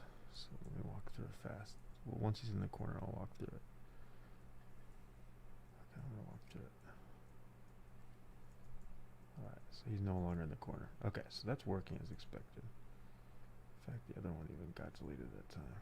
Oh, because it found 2, right. So it will clean up the next time I walk through. It will clean up any duplicates. Cool. So that's actually doing what we want it to do. Interesting. Okay, so we don't need that. Don't need that. Alright. So then instead, we do need to go back to deleting it in the variant movement. So when he runs out of moves, he just deletes himself. Okay. Step towards new position. Get new position. But if there is no new position...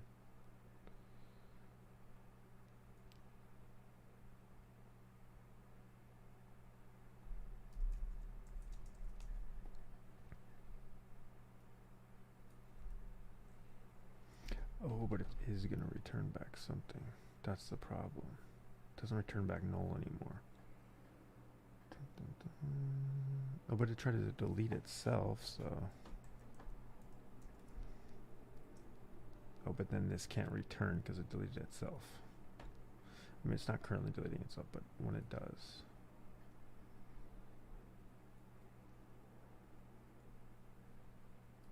Guess I could do this. Even this might not do it. We could say vector 3 new position equals, we go, if target not equal to null, do this stuff.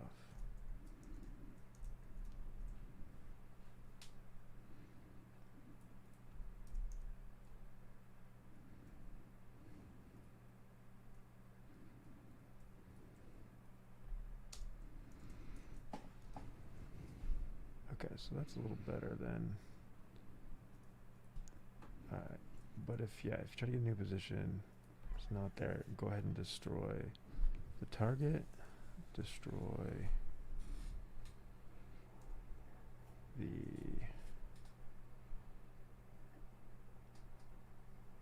player clones. But that'd be yourself, so... Or no, it's not the variant movement, it's the... we could reuse this code, maybe.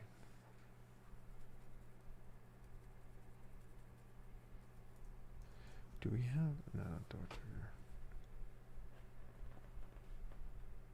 Let me reuse this for now.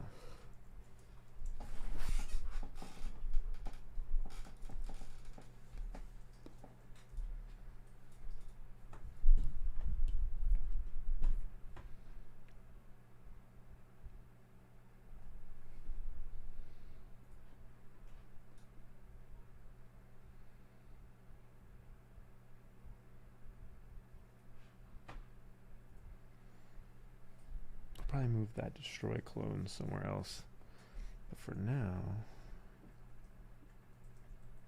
let's see if that worked. He started in the wrong position, didn't he? Okay, I think he deleted himself, but I don't know, I kind of got close to the door, so let's see. Yeah. I'm gonna delete myself.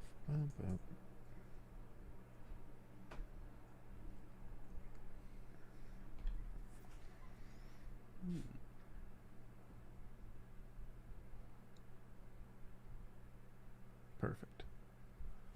Wonderful. All right. And so then the problem with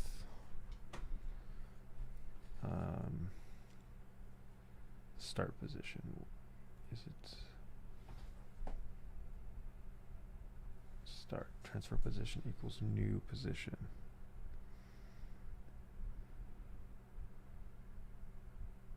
Is that correct? Is it really the wrong position at the start? Oh no, it's... Oh, maybe it's just going to my current position for some reason. Okay, so it should start over here. Okay. Okay. If I go to the door, he starts way over there where I am now. That's wrong. Okay, so something's wrong. It's like using the door or the player position instead. Well, it was using your last location and you were at the door, right? Or the door, I don't know what it's using. Well, that's true. Why is it use? It's supposed to use get new position, which, yes, could return back this, but that's not the door. Let's see what it returns back.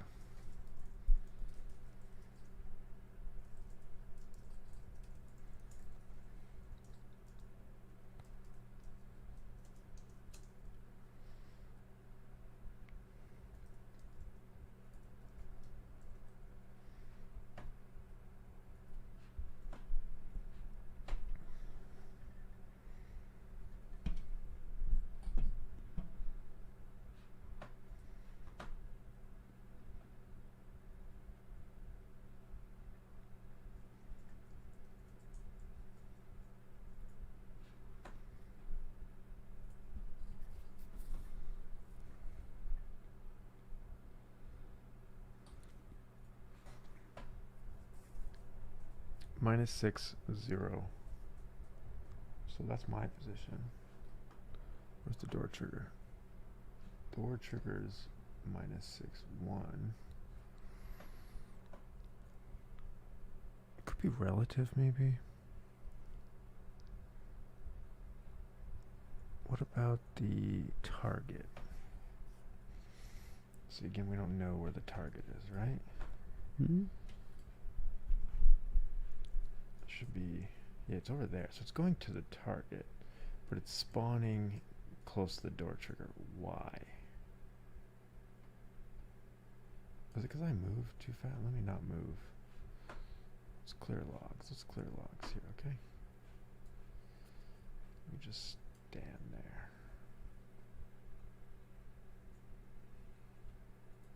Okay. -6.1, and I am -6. Okay, it's basically my position, right? Mm-hmm. Off slightly. Okay. So why would it do that? So it's the door trigger. The door trigger's code is saying spawn it. So let's look at the door trigger code.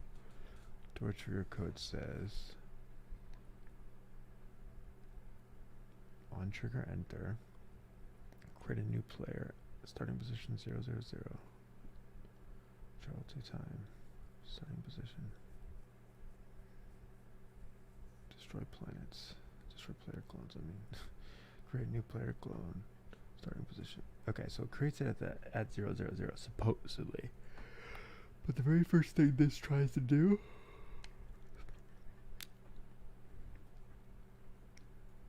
is get the new position, and the new position is just wrong. I think it's because the index hasn't changed yet, or the time hasn't changed yet. But the clock's wrong.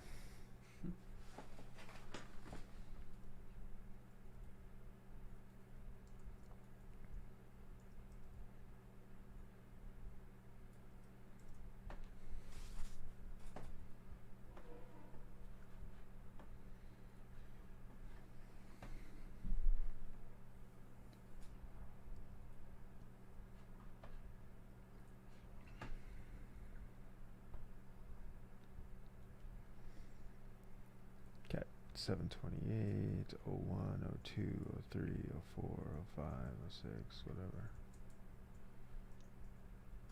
Where's the door? 15. Let's see what the clock time is. Aha. The first frame, the clock is wrong. It creates the clone and checks its position, but the position it's looking at is your current position because it hasn't done the time travel yet. The time travel is not completed yet. The clock is not adjusted yet. Clock was the problem the whole time. So let's see who should be resetting the clock. So we expect at the start that the clock has been updated, and the instance number for that matter.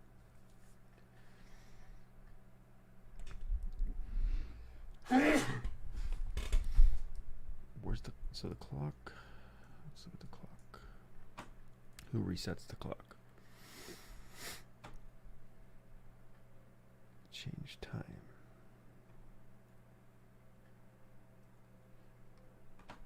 Let's change time. I bet you the creation comes before they change time. Travel time. Travel to time comes here. Creating clones comes here. So no, it doesn't. That sucks. So this does come first, but then this comes, but there's a race condition here. So it really should be done with this.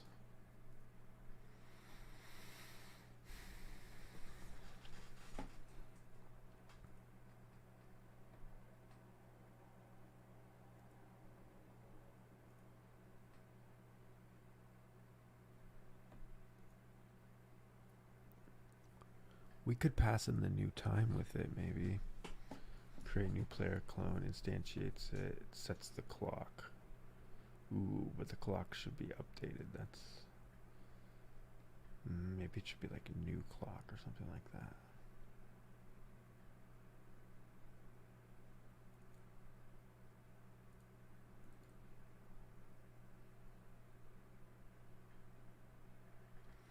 Is there any way we can wait for this? It's fast.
We need a coroutine or something. So now we're getting into threading and asynchronous and synchronous programming. So basically what we have is the code in the file is executing in the order you see it. Mm-hmm. It's saying do the time travel, which changes the clock, then create the new player clone. So you would think the new player clone start method would use the new clock time. But what happens is travel to time, it executes, but it passes off to the clock to change its time. So it says, hey clock, change your time. Then it creates the player clones. Then the clock actually changes its time, right? They don't happen, there's nothing waiting for the clock to change its time. It just executes this line, but this line inside doesn't actually get executed until some point too late. So what we really need is like this to happen for sure, like all the way through to here, then this to happen. So we want to look at it as async await in C# or coroutines to kind of package things together. Say these rely on each other. You need to wait for a response before you try to do the next thing.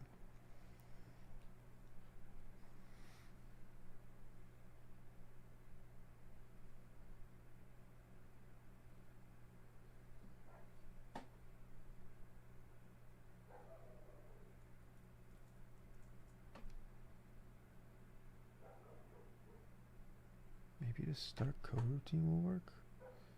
Doubt it.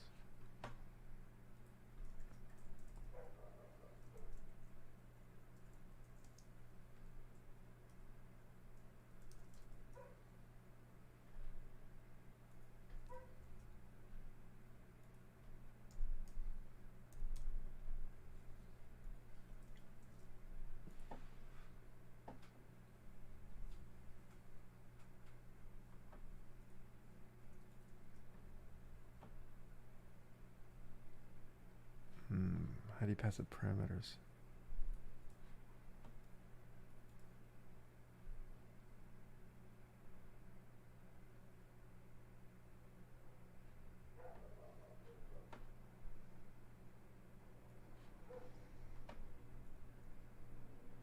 Maybe it's not this one. Maybe it's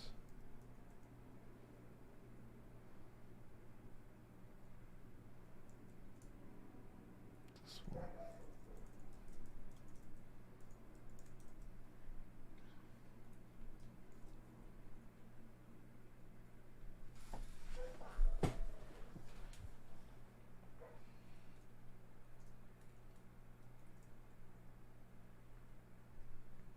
It actually expects it to return a string. Why?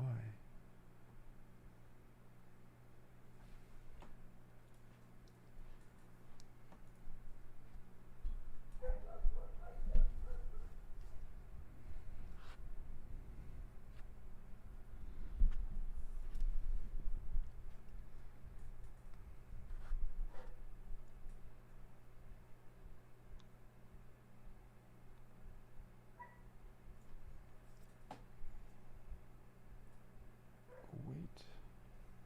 Fetch users, and then fetch users is probably marked async. Returns a task.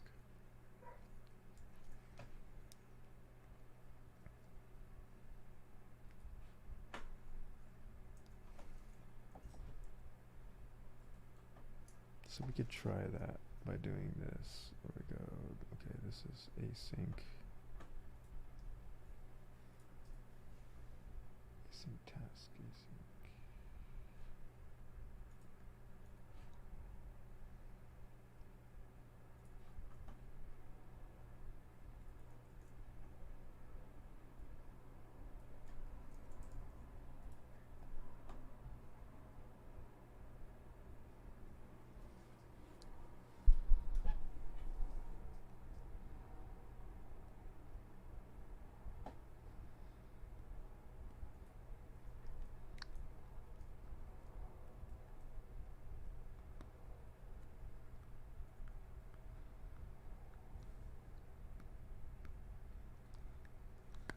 What?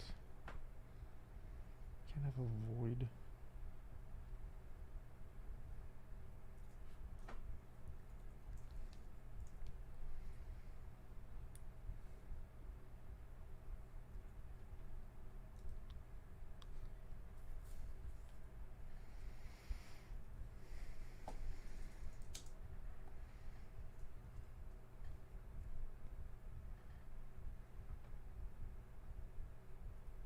Say like await, but this thing is not async. And then we could do await, return new task.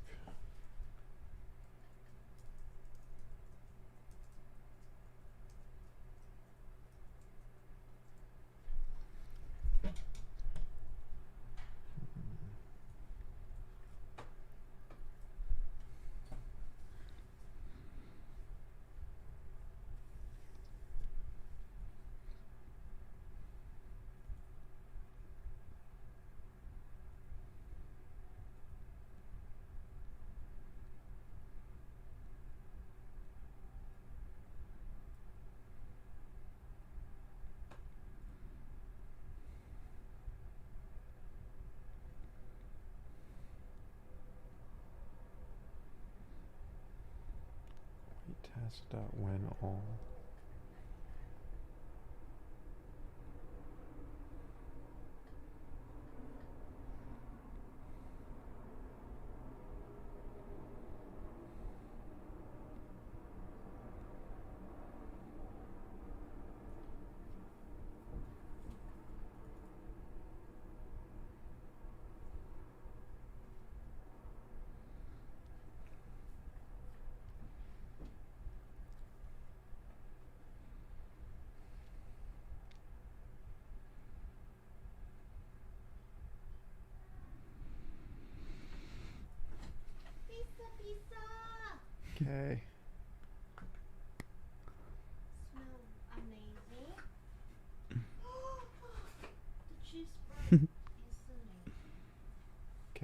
us 5 minutes. Do you want to try something? Should I leave it outside or here? Outside. Okay, so this is a longer topic. We'll have to look into this, but I feel like code is huge.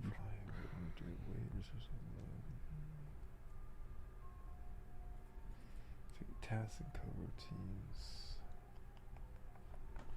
What's a simple coroutine? Unity coroutine example.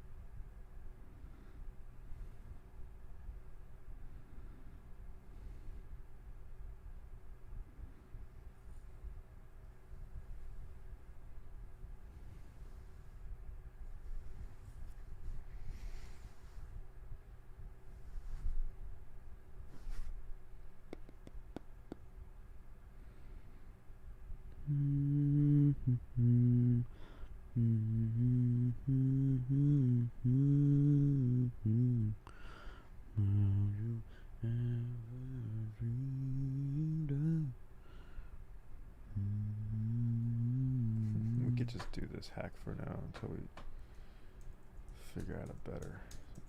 Come back around to it. Hacking it up.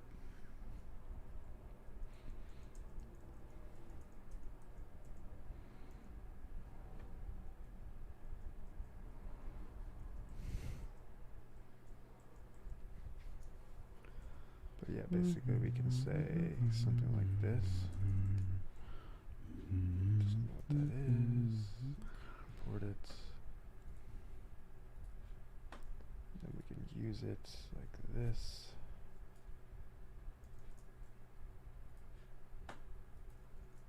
Instead of 2 seconds, we'll wait 1 second. Even that is probably too much. Just know what coroutine is. Coroutine is this thing. I feel like we could just do this though, can we?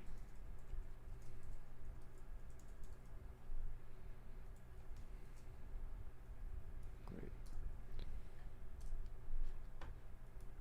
Let's give it a shot. We should print the new time. Coroutine ended. Time. No, not time. We want clock. Dot.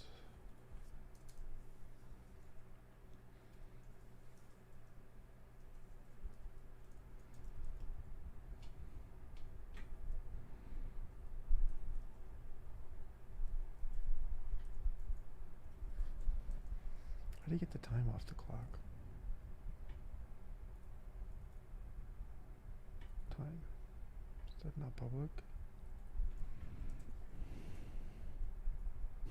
How does everyone else get the time? Third person variable. How does this get the time? Clock text.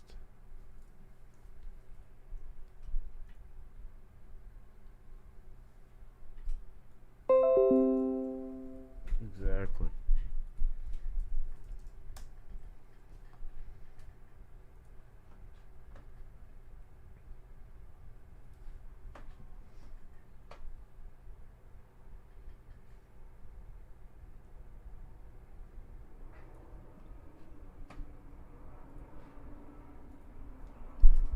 The moment of truth. I know he's gonna sit there for a second, so I don't know what that's gonna do.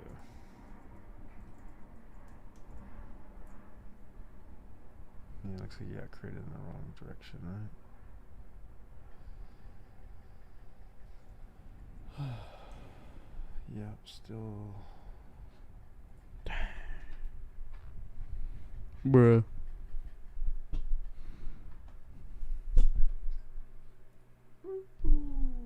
Doggy.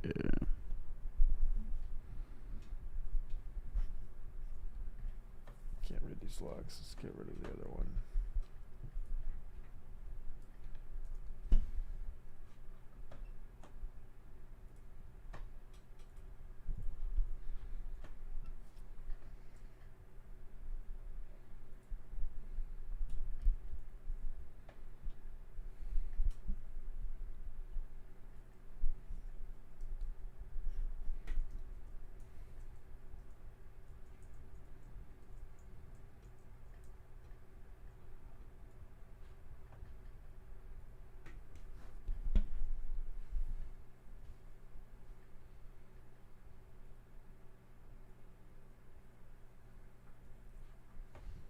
Maybe everything needs to be in the coroutine.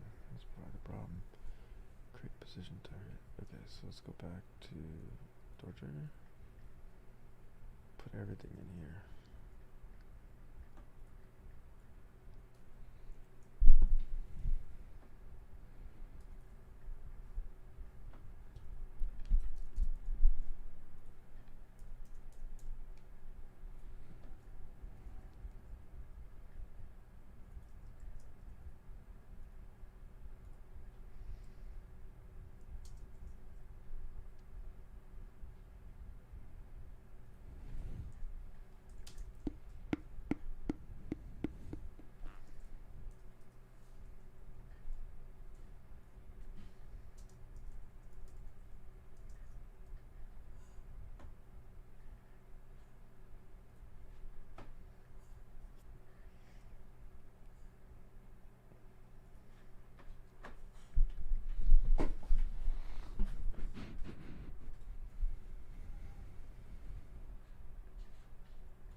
Dun, dun, dun, dun, dun. Oh.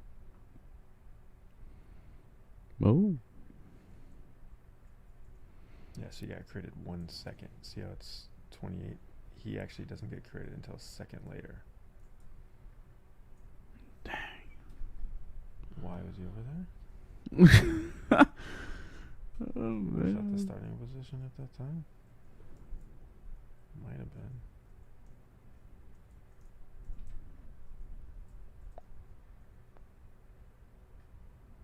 Is he gone? Killed himself?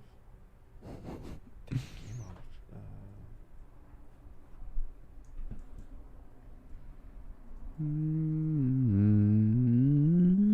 Okay. I have to be... I think it's correct. So what I'm going to do is I'm going to try not to move.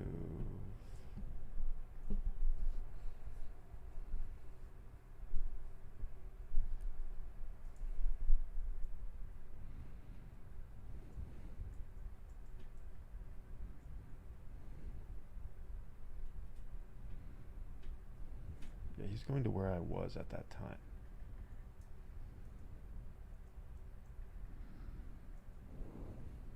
See, that's where I was,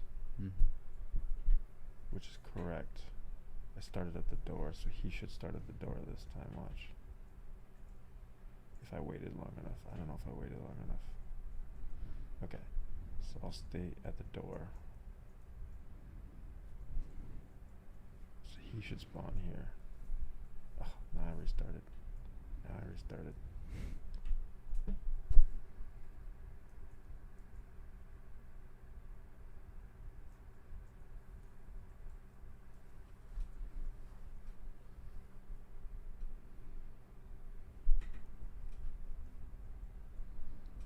Yeah. And the next one should be in the middle. Yes. This one should be here.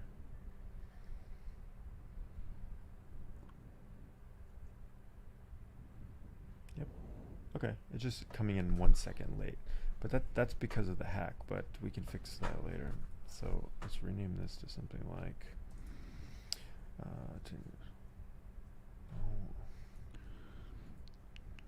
why do you not let me rename, man? Please just let me rename. Wait for clock, then change, then destroy, then create new. No, then create new clones. So we can actually destroy first. We don't need to wait for that. Wait for clock, then create new clones. So actually, wait, what am I talking about? This could just be one, it could be nothing. Half a second. Not half a second, 0.1 seconds. Let's try that. Actually, might not even be seconds. I was thinking these are seconds, but they're probably not even seconds.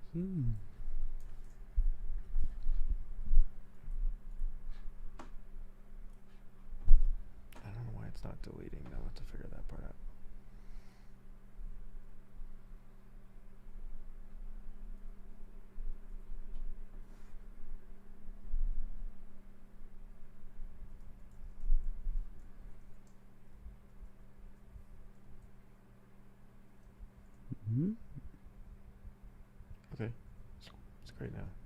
It's chilling. It's just not deleting Spheres. when he walks through it himself. No, when I walk through it, it's not deleting. So his is over there. If I walk through it, it doesn't delete his. It's still over here. See? So when I walk through, it's not deleting. Why? That's because door trigger does not destroy the thingamabobs. The So thingamabobs. we should put targets on those, or we should put names on those targets. So let's go to the prefab target. Open prefab. Boom. Player clone. We can add a new name, right? Player Thingamabob. target. Did I spell it right? Cool. So now we do.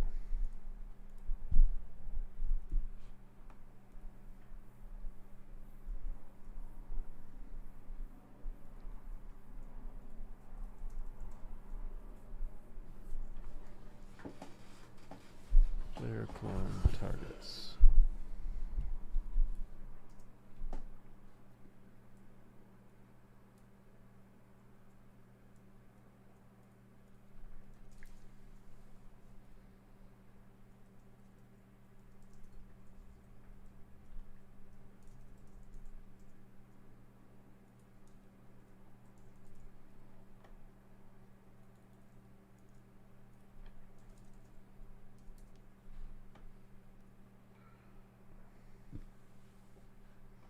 Alright, I think that's good enough. We can clean up more later, but it should be everything we need. Oh, and we want to make them not actually visible, so that's one other change we'll do.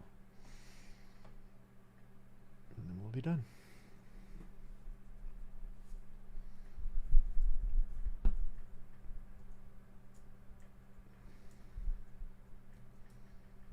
Alright, let's see if you take your target with you when I leave. Alright. I don't think it did it? No. Son of a bitch. Oh, it's because I didn't save it? It's always because I didn't save it. It's untagged. Oh, I created it, but I didn't set it. I don't think. Now it should be set, Yeah. right? It should be set now. And then we want to get rid of his material. How do we do that? Well, let's not do that until we delete it.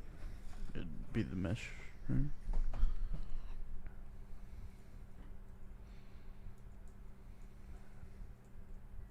Cool. There's none here.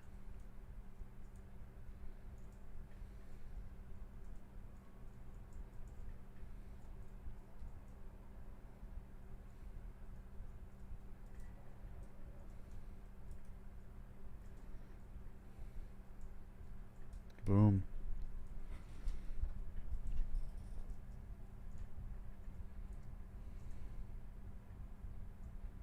Great. Boom. Let's change this. This is shader or render? Renderer. Just, yeah. That should be it.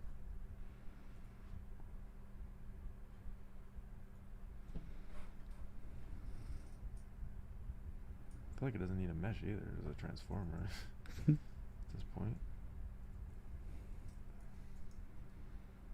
Yeah, it's not there.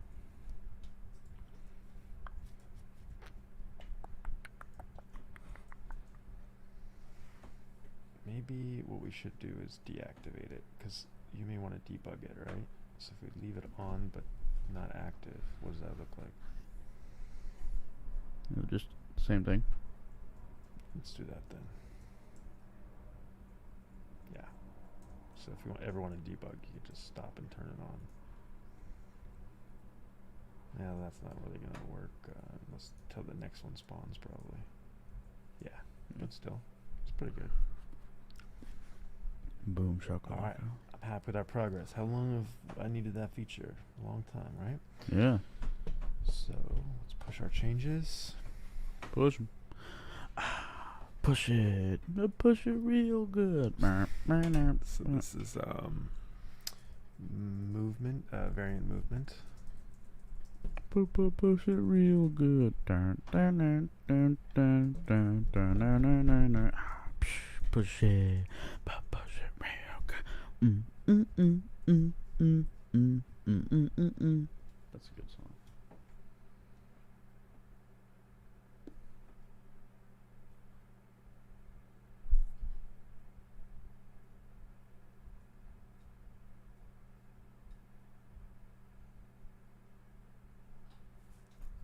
Boom. All right. Boom. Okay, we did it. Woo! Thank you for joining our stream. Hope you learned something new. Like, comment, subscribe. If you want edited versions of these videos, if you find them helpful, to but your they're way too settings long and on your annoying, phone. let us know.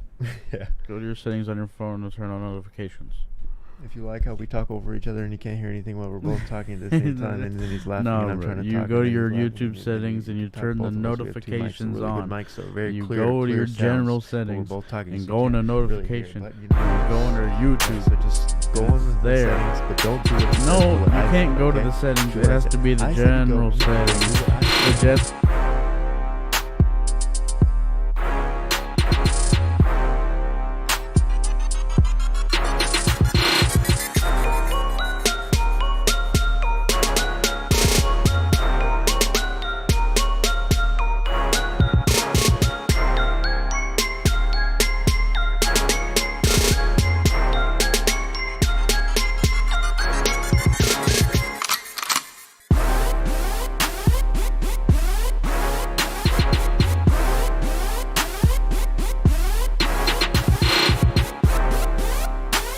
Dude, listen.